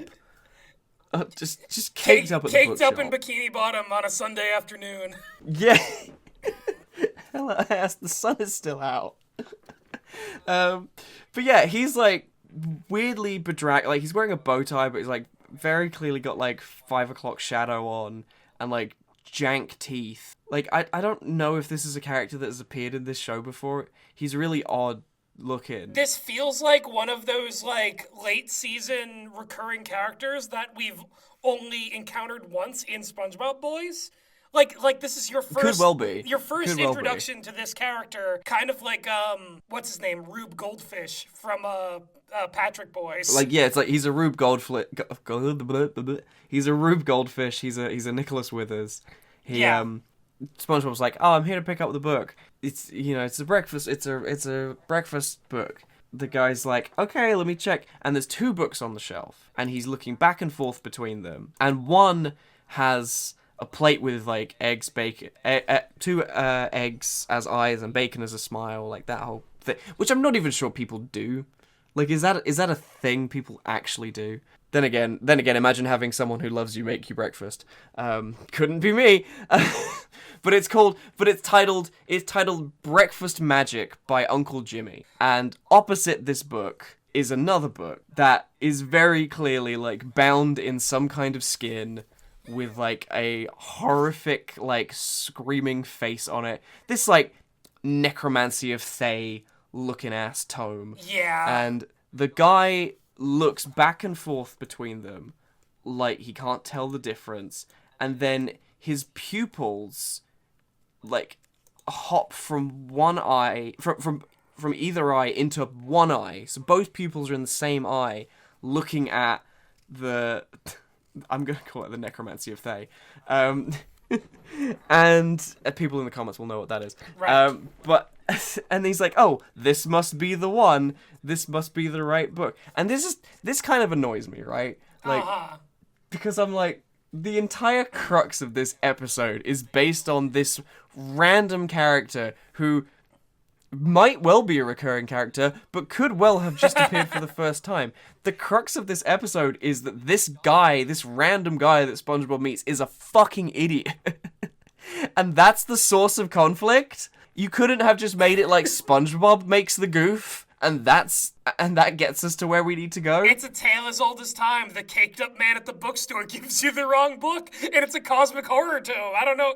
Like, that's classic. That's some Joseph Campbell shit right there. It's deeply Jungian. The roots of the modern mythos. Caked up librarian, give me the forbidden book. That sounds like a good day to me. I don't know. That sounds like the start of a beautiful friendship. Anyway. Speaking of beautiful friendships, we then see outside the bookstore a witch locking up a broom on a bike rack. You know, she passes SpongeBob. They exchange pleasantries. I can't remember exactly what the line is, but she then comes in and like in reference to him is like, "Oh, what a polite little hunk of cheese." And I was like, that's kind of funny. Yeah. And it does also just make me think of that one meme where Patrick and SpongeBob visit Christ the Redeemer. What? Again, those who know. Okay, fair enough. Christ the Redeemer, absolutely breathtaking. So she rocks up to the caked up librarian. And she's like, I reserved a book under last name witch, first name evil. Oh, good. Let me just give a round of applause for that. Wonderful. Incredible character name. I mean, beautiful. There's nominative determinism, and then there's that. And then there's nominative determinism. Get the fuck out of here! I wish I could. You can't do that. I can't. You can't do that. I can't do either. Someone stop him. He's got unchecked power. Many haven't tried enough.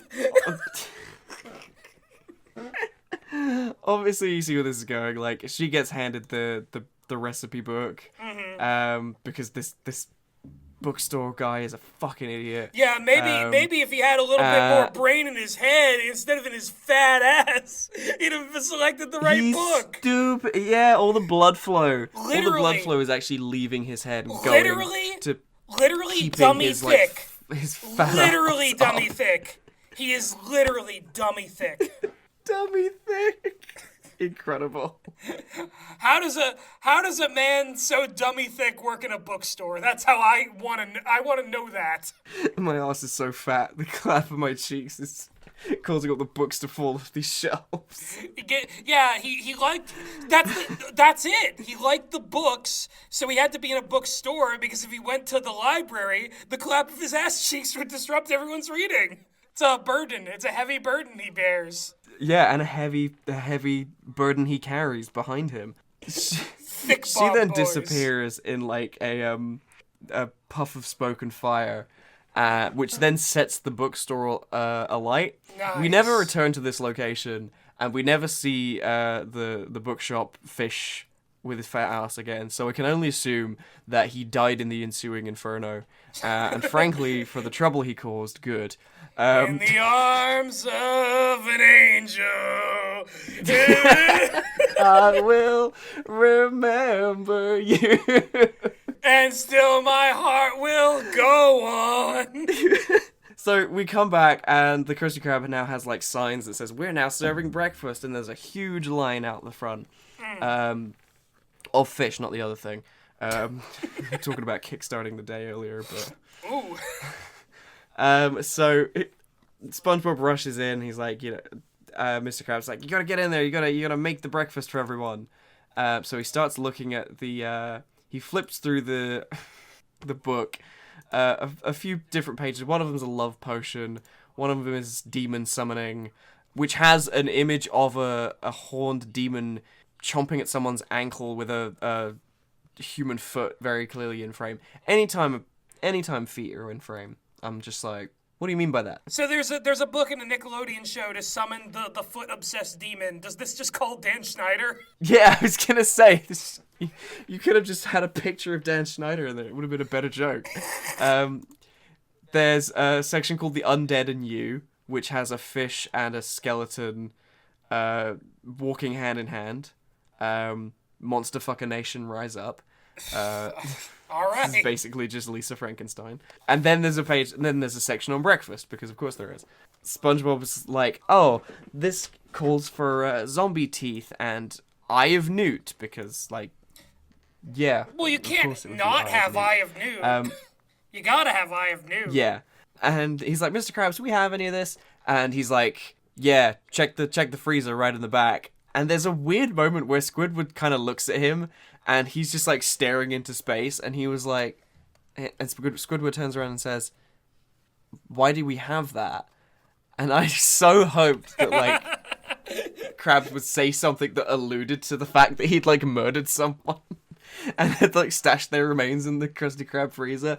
But he instead says, like, oh, I can't resist a sale. We know that from last time I was on, and he was sold a payphone. I honestly think it would have been funnier if Squidward said, why did we have that? And Mr. Krabs said nothing. And it just cut back to SpongeBob. Yeah, that would have worked too. That would have worked too. Yeah. That would have worked too, honestly. But anyway, we get SpongeBob throwing an assortment of bits into a cauldron that he pulls out of just a drawer, which I'm like, what in the fucking hammer space is going on here? So, among them, like, you see, like, eyeballs being thrown in.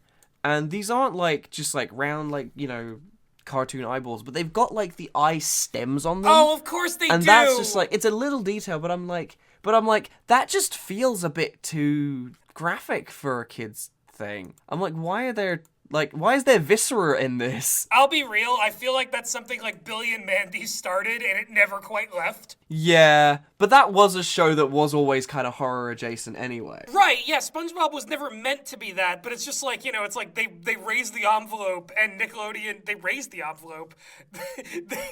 they pushed the envelope. They raised it. They pushed the stakes and raised the envelope. They pushed the roof and they raised the envelope. They raised the roof and they shook their booties. So out of the cauldron emerges like a stack of pancakes, and Squidward does the taste test, and he's like, these are actually really, really good. And then, without realizing, a third eye opens up on his forehead. And I hate that immediately seeing that made me think of the like really terrible CGI third eye from Doctor Strange in the Multiverse of Madness. I knew you were gonna go there.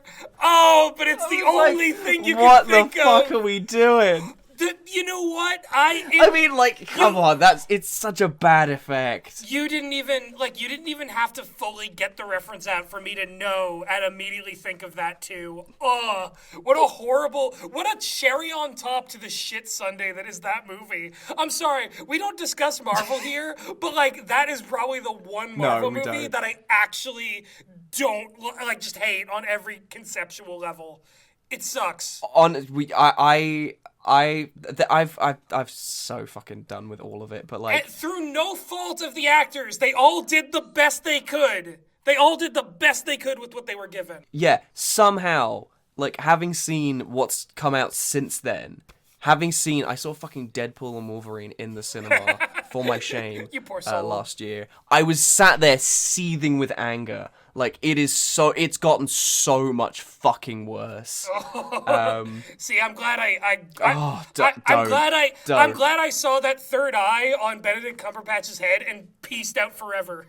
I'm glad that was like... I was like, no, I'm good. I'm done. That was where I drew the line in the sand. That was done. it, dude. I'm done. Oh my god.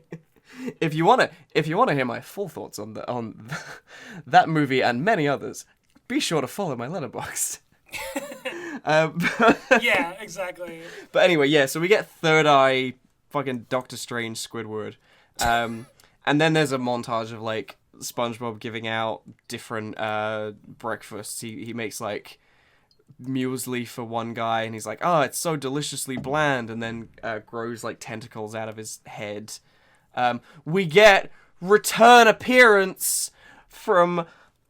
fucking Bubble Bass, the man himself, who's in both of my fucking episodes. Get those checks, Bubble Bass. You gotta keep making cameo appearances to pay for your expensive figurine purchasing habits. Yeah, they keep bringing him back. And he's indignant that he has to be up before noon. He's shown up wearing a Mermaid Man and Barnacle Boy onesie, which is uncomfortable. And he's handed a stack of waffles and eats them just alarmingly quickly. Yeah. But then he... This is fucking awful. He reaches for the flap of his onesie. Oh no. No. For $1. And it opens up and it's got teeth. And he goes, "Egads, my hindquarters have gone rogue." Oh, Bubble Bass. Oh, that happened a long time ago, my friend. That happened a long time ago. And it's not it was written to do that. There were people who decided that was your defining trait. I never think. Go on. Do you ever think that, like, that there is a hell, but it's actually here? We're already there, and we're being punished. You heard that first here first. It's SpongeBob Boys is the Midnight Realm. Yeah, we're all boys here. We're all boys here. We are. We get Lady Upturn as well in this montage, who also floats. She does float too, because her head sprouts bat wings. There's what even is like? Stop trying a guy to make who turns into Lady Upturn happen. It's just not a thing. Who is she? It's so nothing. It's weird. Yeah. It's weird, but she has, like, speaking lines. That's the thing. They make sure that you know she's there. Right, yeah, because... Like, there's another guy who turns into, like, a werewolf, but like his head is a giant waffle, so he's a were-waffle, I guess. That's so funny. Never said, but like... Yeah, alright. Never said, but like if the intention is just like hey, someone said were-waffle in the office and we didn't say it in the episode, but if you had that thought, then like that's the joke. And I was like, you know what, alright, fair enough. Yeah, alright. Do they drink like cheese you don't have coffee? to spell everything out or have I would love if like Mr. Krabs was like, he's a were-waffle, that's a real good joke. That's the writer who wrote that must have a 10-incher. And plenty of willing people to put it in. Yeah. The Krusty Krab has descended into chaos. Like, people are becoming hybrids of man and beast. Man, beast, waffle, and yeast. And SpongeBob's only response is that like, I must just really not be good at this whole breakfast thing. And it's like, SpongeBob, presumably you know how to feed yourself, right? You don't solely eat Krabby Patties. You can make yourself breakfast, right? Right? Or do you just not eat? We would assume he's filter. He filter and don't get me wrong, like I'm aware of the plight of working class Americans right now, having to hold down several jobs just to pay their bills, and the cost of living is atrocious right now. But SpongeBob, my guy, you gotta eat something. Exactly, man. Like. Jesus Christ. He's either filter feeding for breakfast or like every day is like a series of horrific boy dinners cobbled together from whatever is in his like cupboards. Not like anyone I know who just makes whatever because I'm trying to cut costs. I mean, someone I know is trying to cut costs. Yourself like that, Gus. It's about time someone did. So we then cut back to first name evil, last name witch. Who is baffled that like still has not been able to determine that the book she has been given is not her book of the damned. I think that they do reference earlier when she's in the bookstore. She's like, "Oh, are you sure this is it? I didn't bring my glasses with me." And then like later she has glasses on. She's like, "Oh, hang on a minute, this is the wrong book." Because she's realized she's made a bunch of different breakfast foods. Including a quiche, which I don't think is a breakfast food. I like a quiche. Don't get me wrong, but a quiche is always more of that's a party food or like a cold. That's a food. I think it can be a breakfast food. I think a quiche can be a breakfast food. Like it's got a lot of breakfasty ingredients in it. Yeah, I'm gonna go buy a quiche tomorrow and just have that for breakfast. Hell yeah. Who says you can't learn anything valuable from SpongeBob? Yeah, exactly. And she makes a point of being like, "Oh well, I'm gonna go figure out who's got my book after I've enjoyed my quiche." We then cut back to the Krusty Krab. Squidward is now covered in eyes, and it's quite unpleasant. They're coming out of every orifice. They're all up his arms. They're all they're all over his body. There's an extra one on his nose. It's quite unpleasant. I can't believe this is a genre of episodes where it's like something happens and everyone mutates into like distinct, bizarre boss forms. Yeah, it's like they're all becoming Cenobites. Yeah. I have such sights to show you. Yeah. We have such sights to show you in the further realms of experience. You know what? Squidward with the fucking like pinhead nails in his head would go hard. Honestly, that would go so hard. Yeah, that would go so hard.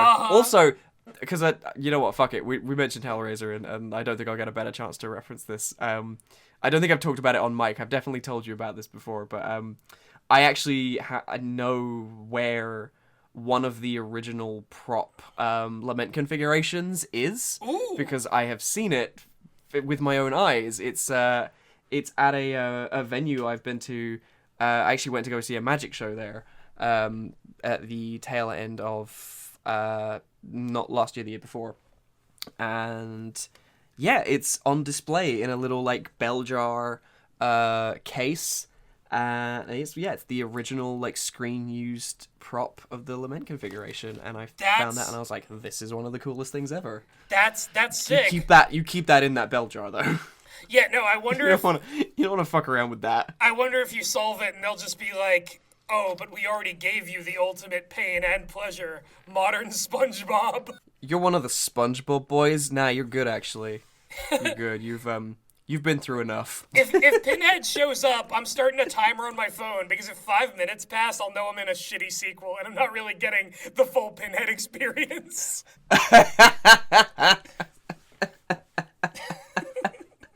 Oh my god. Yeah. But yeah, so anyway, we get the necromancy of Thay floating on its own. It draws in a bunch of the different breakfast foods to form a body for itself. Cool.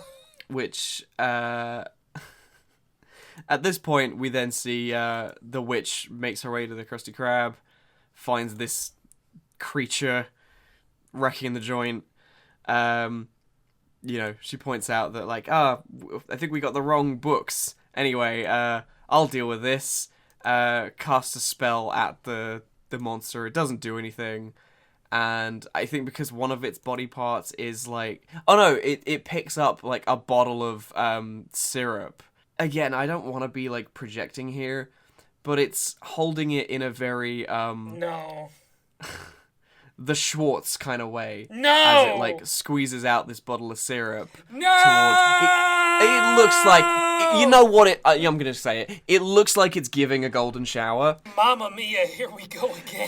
The witch gets stuck to the wall by this syrup, and she goes, yeah, she does. "Oh, syrup, I'm sticky, so sticky." Stop! This is making me feel unclean, and I'm filthy. I don't like it. I don't like Christ. It's just... But she is oh, you, the spongy one over there with your wand. And SpongeBob is stood holding his spatula, and Squidward feels the need to go, "It's a spatula." She's like, here, borrow some of my magic. You can defeat breakfast with its natural enemy, dinner. And SpongeBob's like, "Oh, dinner, now that I can do." Also, I was always under the impression that the Krusty Krab was more of a lunch establishment, but, fuck me, I guess. I thought that breakfast's natural enemy wasn't dinner. I thought it was, bed rotting until 12 and then not eating anything. And then, having, a half-assed lunch at, 2 o'clock, which is kind of your breakfast. Gus, stop outing me, alright? Well, I was speaking from my own experience. You don't get to identify with that. This was a murder-suicide. We're on YouTube. You have to call that an unalive. Oh, no. During their, heated wizard breakfast dinner battle, the creature then, lets out a bunch of, sausages, strings of sausages, and, Cool. wraps up all the, mutated patrons of the Krusty Krab in a way that does feel maybe intentionally reminiscent of the chains used by Pinhead, but maybe I'm just sat here being I could be watching Hellraiser right now. Could be doing literally anything else. See, I either thought it was that, or they were maybe going just a little bit farther east for their inspiration with long things that entangle people. Oh dear. Oh dear. But yeah, so it pulls in it vores everyone, because fucking of course it does. In a turn I'm sure will delight fans of this channel. Yeah, you like that, don't you? SpongeBob goes, you forgot one important thing. And I'm about to say a line that I think will trigger flashbacks in fans of Tropophales. Oh. He says, "Squidward is not part of a balanced breakfast." What? Oh. And manifests a Krabby Patty that he then fires into the creature's mouth, causing it to explode. Everything's back to normal. The witch offers to SpongeBob. She's like, "Do you want to be my apprentice?" And he's like, "Nah, I think I'll stick to staying to what I'm good at and making Krabby Patties," and produces this raw, uncooked Krabby Patty. And the witch is like, well, I'm already full from earlier, but and she puts the uncooked burger between 2 waffles and eats it, and I'm like, yo, that's not cooked. Like, I know some people like their burgers rare, but there's rare and then there's unfucking cooked. There's rare and then there's unobtainium. God damn it. And this gives Mr. Krabs an idea, of course it does. He's like, we're gonna start doing... And I thought they were gonna go like, we'll do brunch, right? But no, he's like, it's even stupider. We're gonna start serving Brinner. And I've got the perfect thing. I've got this book that I picked up, and there's another bound in skin, horrifying face on the cover. How many evil books are there? How many? Are there any other evil books in here that I can know about? Meow. It's the Book of the fucking Damned, because like he opens it up. It opens a green portal above the Krusty Krab, and this horrifying, like, skeletal monster erupts from the portal with ghosts spilling out of its mouth. And that's the way the episode ends. Groovy. First of all, that's no way to describe Rick Sanchez.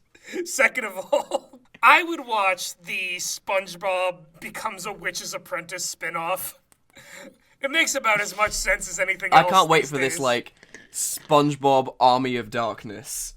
Like, this is my boomstick. All right, you primitive screwheads. I can't do a SpongeBob voice, but... You're good, SpongeBob, and I'm bad, SpongeBob. Little goody two-shoes. I don't know. An effort was made. Look, it's funny that you mentioned, like, of all of these, like, weird side characters that appear in that, you know, you had your Bubble Bass, but also, weirdly enough, Lady Upturn made that cameo in my episode, and then she was in yours for, like, a brief moment. And it's just... Yeah. It's very strange that, you know, we'll just see her sometimes, but there never seems to be an episode focused directly on her. Yeah, it's a show of, like, recycled parts. That's what this is. Anyway, my second episode is called Upturn Girls. God damn it, you were fucking teeing that up! Upturn Girls! I didn't know he was gonna do that! Little world.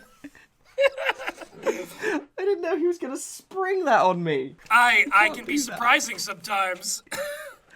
Well, surprise me. Regale me with, what do these upturn girls get up to in their upturn world? Do they know what they want from their time, you know? And will they wake up and realize their mind? Never made it with Bikini Bottom Man. That's what I am. So this episode is full of surprises, and that is all pejorative. We begin again. The biggest with surprise that exists. We begin with the very original setup of there was a big line at the Krusty Krab because, hey, that's how the last episode in this, like, duology God, did both of yours start the same way? They sure did. And the only difference this time is that Mr. Krabs is working the register, which is a rare sight.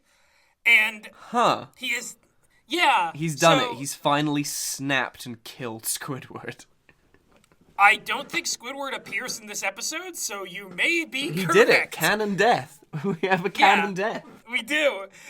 So he's like putting a bunch of like notes like back to the like order forms back to the grill, and he looks through and he's like, "What's the holdup back there? It's like you've never made a Krabby Patty before." And standing at the grill and working the grill is none other than Pearl. What? Oh, he's killed them both. He's done them both. So apparently Pearl is here today because this is put your daughter to work day instead of like bring your daughter to work day. Oh, we don't like that. So Pearl has to work the grill while SpongeBob is cleaning the barrel chairs. And we just see SpongeBob scrubbing away at, like, a hole in one of the barrel chairs while a guy is, like, sitting on it. And so SpongeBob is just, like, crouched behind him, just, like, scrubbing super hard. And the guy's like, excuse me, do you mind? Now that's some 5-star customer service. I've heard of customer service, but not customer servicing. I mean, listen, with all the schemes we have seen Mr. Krabs try to do to like bring business in, I would not put it past him to start dealing in other ways, dealing in flesh. He's already dealing in meat. Why would he not also deal in flesh? Sorry, not to like derail this too hard, but there is a phenomenal jokes set up in one of my favorite sitcoms of all time, One Foot in the Grave, which I like rewatch almost annually. It's fucking hysterical, but to cut a long story short, it's the main character ends up at a restaurant on a kind of and they make reference in conversation to it being like, oh, I'm not sure about this place, it's in a kind of dodgy part of town, you know what they say, there's rumors about all the the women you see about and what goes on, and he's like, oh, it's perfectly normal, and he goes to use the loo and accidentally, because of something that happened earlier in the episode, while he's trying to like unfasten his zip, stamps his foot, and the stall, the toilet stall, begins sinking into the ground, and it's a hidden elevator because underneath this restaurant is a brothel. Wow. A brief synopsis from One Foot in the Grave Boys, a secondary show on old British sitcoms. Yeah, One Foot in the Grave Boys, and it's just me. Yeah, exactly. I would actually like. Maybe it's something I would do for Patreon, but that is a show I would like to discuss in more detail because there's actually quite a lot to it. But we won't go into that now. Comment down below if you would like to hear. I love the idea that it's still pluralized, but it's just you. Like, so do I, actually. That's really funny. That'd be great. Oh man. So I mean, everybody. I go by they them, and everybody gives me flack about being more. Like, oh, you're not more than one person, even though single. Oh, you're plural. The singular they them plural has been used since the 13th century. Yes, I have an English degree. Familiarize yourself with the English language. You're embarrassing yourselves. Anyway, that little missive aside, Pearl's Krabby Patties suck. She's bad at making them. She puts 2 patties with like a bun in the middle, which like, I don't know. Have you ever seen a burger before, you loser? You dumb idiot. Has your dad works in a burger restaurant, and you clearly you clearly don't know anything about what he does to support you.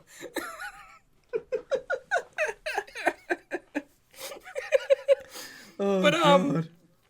But so Pearl aside, she's serving the customers burgers, and SpongeBob is trying to he's still cleaning this one hole in the barrel, and suddenly his arm gets sucked in. His arm gets sucked into the hole, Charlie. He went the whole arm? Wow. Usually you need to work up to that. He loses it, and it's ripped off his body, but he's a sponge, so he's fine. Well, that can happen. And so then he looks into the hole, and this is maybe the moment in SpongeBob, in all of the times we watched it, that I was least ready for, because out of this tiny pinhole in the barrel emerges a pink-skinned hillbilly narwhal girl. Who just... Okay. Yeah, and SpongeBob screams, and she's just standing there, and she's like, howdy! And SpongeBob's like, oh, Narlene! And I'm like, who is this? Who? Yeah. What? Narlene is here, who is this apparently hillbilly pink narwhal character that SpongeBob knows somehow, and her big idiot brother is here too, and he's a big yellow narwhal who bursts out of a different barrel and starts like helping the customers chew their food by like taking his hands on the upper and lower parts of their jaw and just like mashing their faces together. Oh god. Between like Lady Upturn, Narlene, Pearl getting more time to shine, and What are you saying, Charlie? fucking Suzie Groove. And Suzie Groove, I'm so glad that like Sandy isn't the only woman in Bikini Bottom anymore. Listen, when I saw the title of this, Upturn Girls, because I had completely forgotten that Lady Upturn existed, I thought that this was going to be another Gal Pals episode, because I've gotten them twice in a row. They haunt me. It's only me who gets the Gal Pal episodes. What did I do? What did I do to deserve this? I just, Oh my like, it's rigged. It's rigged. That's what I'll say. It's rigged. And so here we have Narlene, who introduces herself to Pearl, and I hate that I have to say this, because Narlene has a particular way of shaking hands in that she does not use her hands. No, what? What does she use? Dear God, what does she use? Gus, what does that mean? She spits on her very big, very detailed pink foot and shakes Pearl's fin with it. Jesus Christ. I want the writers of SpongeBob to take a freezing cold shower. Please. Please sort yourself out. I'm sorry to tell you this, but we're just getting started. We're just getting started wonderful. with that. So, it's time. It's time for all the ass people to take a break. Foot folks, It's time you're for welcome in. foot folks. Come on in. The water is horrible. It's your moment. It is rank. Stand to attention. It is foul, and I do not like the implication that they are doing this to a character who is Pearl's age. I guess. Oh, yeah. Oh, don't like that either. Don't like that either. But she's also SpongeBob's friend, so it's like ambiguous. I don't know. Anyway, Narlene and Pearl decide that Narlene originally wants to hang out with SpongeBob, and SpongeBob's like, "Oh, but I can't leave these customers." And he basically goes like, "These are my people." And he does like an almost beat for beat detail gross up shot like the one Miss Puff did when she was in jail. Like, it's basically the same joke. Okay. And so instead, Pearl is going to go hang out with Narlene. They're going to be two whale girls Right. on the town. And Narlene goes hot dippity because she's very country. Pearl, but are you allowed to just walk out? It's put your daughter to work day. Yeah, but apparently, like, she's fine with it. She shakes down her dad for his credit card, and he gives her the balsa wood card at first, which is just a credit card made of balsa wood. And she's like, "Oh no, we can't do the balsa wood. We gotta go Diamond Unlimited." And she gets the Diamond Unlimited card. How many falsified financial documents do you think Mr. Krabs are? He's a master of forgeries. So we hear once again off-screen Clancy Brown go, "Oh, my diamonds." And Pearl and Narwhal girl Narlene are off to the races. They ride into town on a like live action scuba diver toy for I don't know. Oh my god. I don't know. I've got nothing. There was already Because it's a cost-cutting measure. We established this last time I was on. With all the like the realistic images and the like, you know, actual photographs of things being put in. It's just a cost-cutting measure. It's just lazy. Yeah, so I was already, like, overwhelmed by the force of chaos and uncertainty that was Narlene. It took me, like, a second to register that there was, like, a weird live-action diver happening, because, like, you know, it's just sensory overload. Also, big moron idiot brother, his name's Nobby, and he apparently stayed behind with SpongeBob to help out with the shift. So he's been shanghaied into working at the Krusty Krab temporarily. Great. So just more unpaid labor for Eugene Krabs. Nobby is also, like, not, he's not especially verbal. Like, he speaks in occasional like Ooh. southern. He speaks in occasional southernisms, but mostly like sweaty barks is the best way I can describe it. Oh god, I don't like the implications of that either. That's just. I don't Moving like swiftly onwards. I don't like these narwhals. They scare me. I hate them.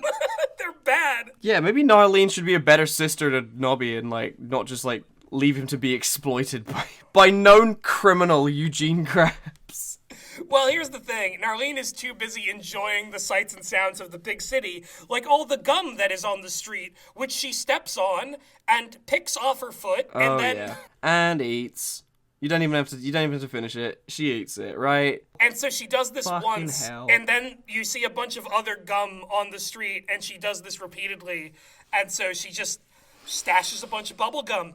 She just stashes a bunch of bubble gum off the street because it's a very normal way to pick up bubble gum off the street with your foot. Oh, she's doing it with the feet as well. This is so fucked. This is so fucked. It's bad. This world's so fucked up. It's so fucked up. We live in a society. All right, so they see the sights of the big city. There's a brief montage of, we see a skyscraper, which is literally like scraping a eldritch hole in the sky. Like fabric is tearing up in the air, which is weird, but cool, I guess.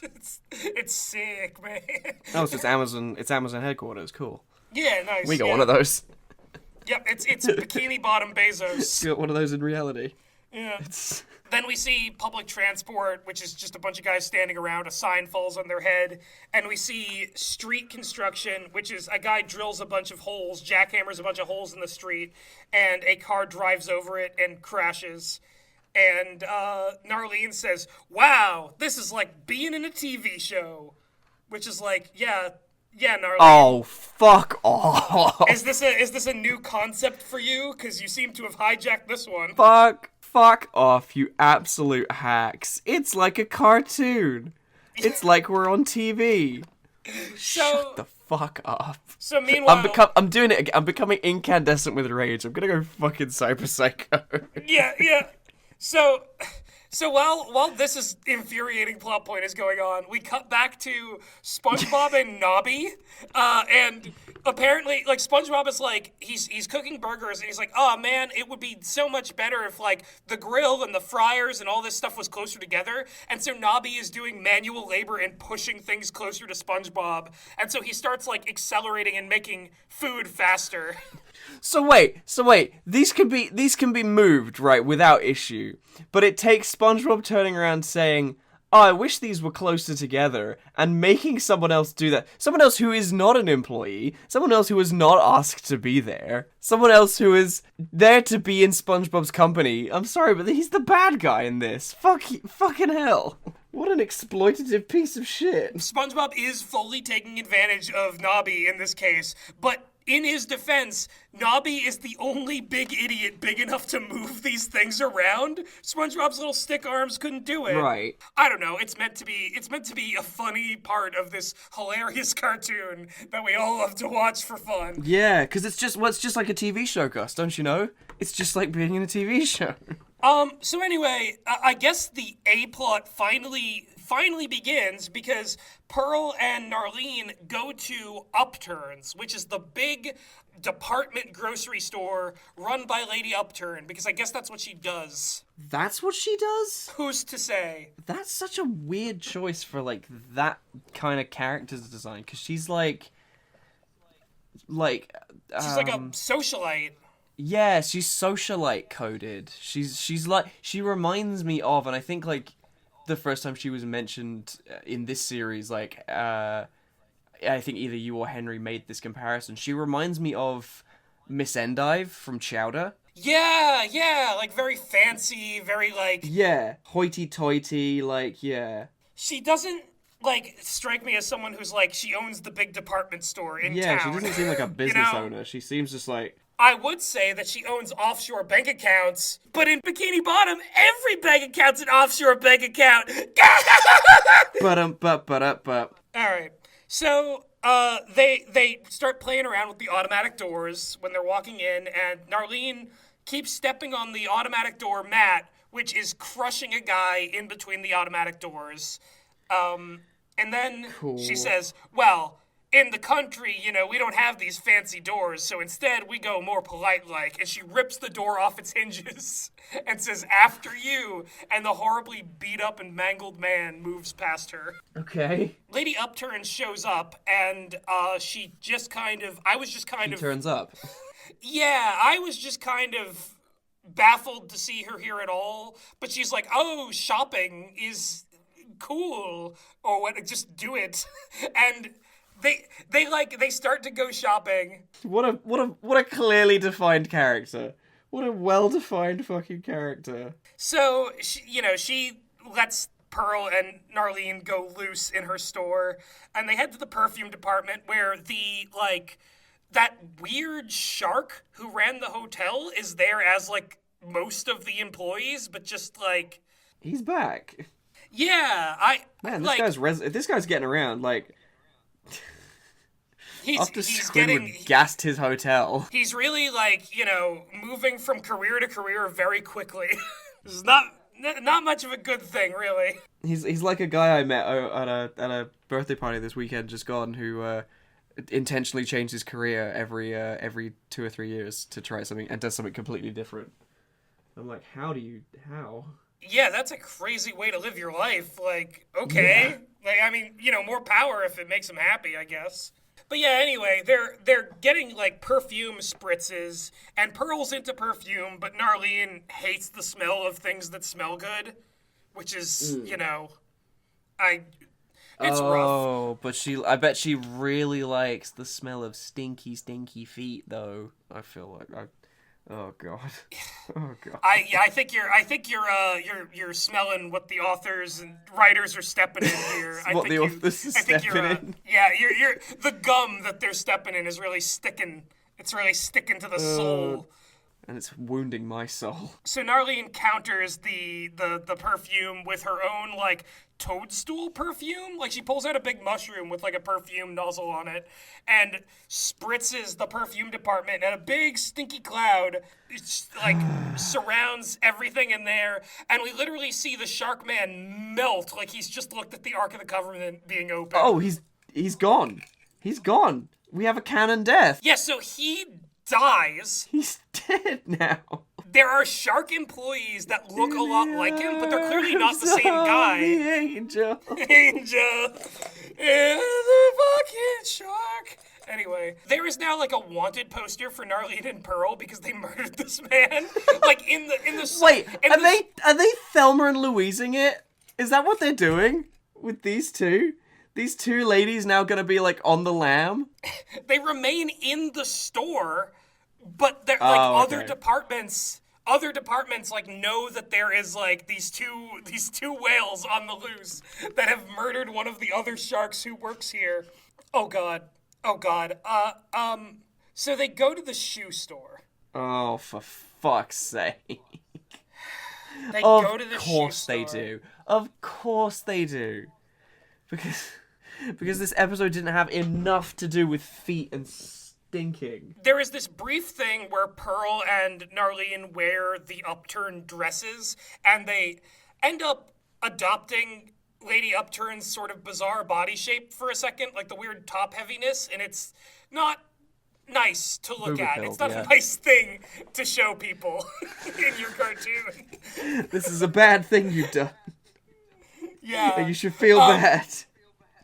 But it only gets worse when the two of them go to the shoe store and Narlene is looking around at all of the sharks handling people's feet, and she's like, oh, my feet don't take too kindly to most shoes, they don't cotton to them or something like that. One of the sharks lays out a pair of heels at Narlene's feet. It's oh, try these on. And we get a close-up of the heel, and then Narlene's foot, like a feral wolf, leaps on the heel and destroys it, growling and snarling and tearing it apart. Jesus Christ. What do you want me to say? What do you want me to say? Who wrote this one-handed? Who wrote this one-handed? You know what? I hazard a guess that the person who wrote this with both hands because their feet were doing something. Their feet were doing all they needed from this. Yeah. We've established that Narlene has deadly, terrible feet. And we've also established that these girls are murderers. And so... They have killed and will kill again. And so the other shark employee, who's differentiated from the previous one with a mustache, he says, red alert, Cool. A SWAT team, bursts in. Narlene and Pearl try to run for the exit, and they are stopped as tons of, fish in flak jackets and truncheons surround them. FBI, open up. Yeah, it's very Blues Brothers. It's very hub, hub, hub, hub, hub, hub. And so Lady Upturn makes her big entrance, and as she shows up, she's way over animated, which is weird for her character design. In such a SpongeBob light episode, they've got to over animate someone. Yeah, exactly. And it's just Lady Upturn could afford it, and she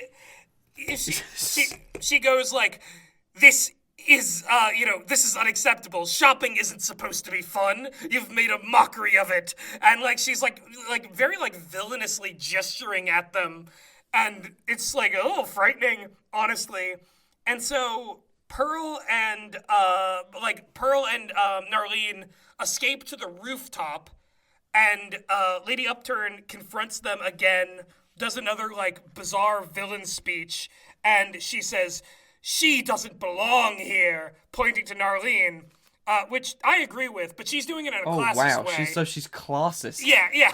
She's real classist. See, wow. I think that Narlene doesn't belong in the show because she's scary and fetishistic and weird. She's gross, but Lady Upturn is making it about her social and economic status, which is just unacceptable. Yeah, and her background, which is beyond the fucking pale. And so Pearl, seeing this and seeing Narlene getting dissed by this hoity-toity big city socialite, she stands up for Narlene and says she might do things a bit differently, but us cetacean sisters always stick together.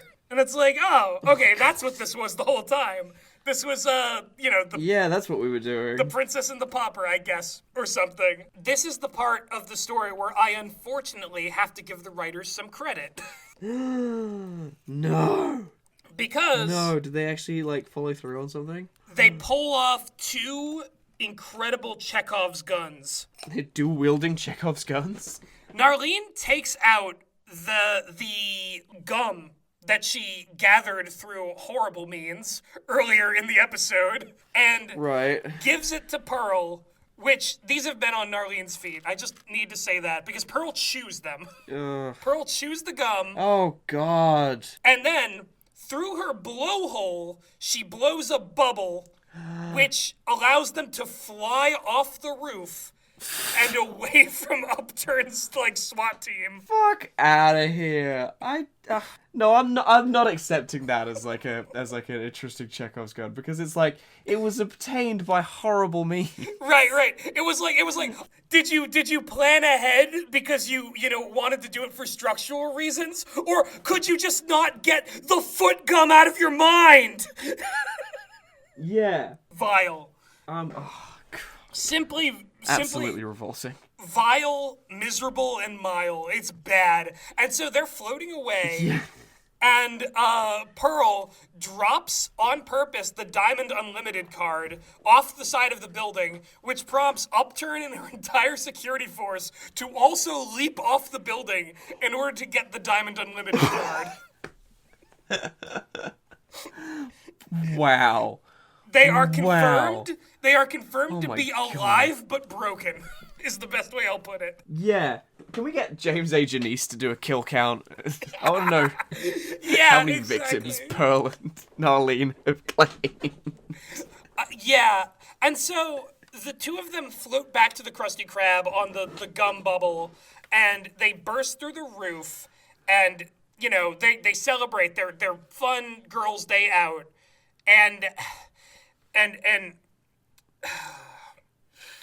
they initiate a reciprocal... That sigh is... The foot shake happens, and this time Pearl's foot is involved too. Oh, God.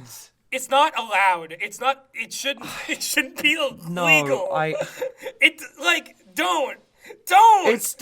Oh god. I'm gonna fucking lose my fucking Crimes! shit, man. Crimes have been committed here! Seriously. Oh god. So... These, and I'm sure it will delight them to know this, but these SpongeBob writers are about to face defeat. By that I mean I'm going to stamp on their fucking head till they are naught but a red puddle. All of this was just a ploy to get stepped on. Real. So anyway, the episode ends with Mr. Krabs coming out of his office and realizing that Pearl spent a ton of money at the shopping store at Upturns, and Pearl takes up Narlene on her offer to show her around the country, and she and Narlene flee on Nobby, who is acting the part of a horse, and he does like a brrr, and they ride him off into the sunset. Oh, I don't like that. Oh, I don't like that at all. Meanwhile, SpongeBob is buried in all of the furniture that Nobby moved in the back room, and we just hear him go like, "Hello, anyone?" And that's it. That's it. That's Upturn. So Nobby's girls. only role within this entire story was to just show up, be exploited, and completely dehumanized by everyone around him, including his sister. Justice for Nobby, honestly. The plight of Nobby. You know what? No, here's the thing. I do not have any I do not have any regard for these narwhals. They're beneath me because they're a package deal, right? I never want to see them again. I am done. If they show up in another episode, I do. Which by law of averages and by given how it's proved that our random number generator fucking hates us, they'll be in the next episodes that you cover. RN Jesus hates us. They'll reappear. RN Jesus wants to punish us. They'll become the next Slappy Laszlo of this series. We've gone through them. We've gone through the Rogues Gallery. We have had Nicholas Wither. Sorry, I know the one. I know him. We've had Nicholas Withers. We've had Slappy Laszlo, and now it's gonna be Narlene and Nobby. They're gonna just keep reappearing as this show philanders and flounders as it tries to latch onto anything. I am putting my foot down. If I see either of these... Don't tell the writers! If I see either of them ever again, that's it. We're done. No more SpongeBob Boys. It's the last... I'm dead serious. My God. Narlene and Nobby can fuck right off. I don't want them. I don't need them. And it's fucking stupid. Utterly baffling. Oh my God. Do you have anything else to add, what Charlie? What a horrible fucking show. What a horrible fucking show this is. Yeah. And we could be talking about either modern SpongeBob, or we could be talking about this one. The one we're on. Oh, God. I'll tell you what, Charlie Green. It's like being in a YouTube video.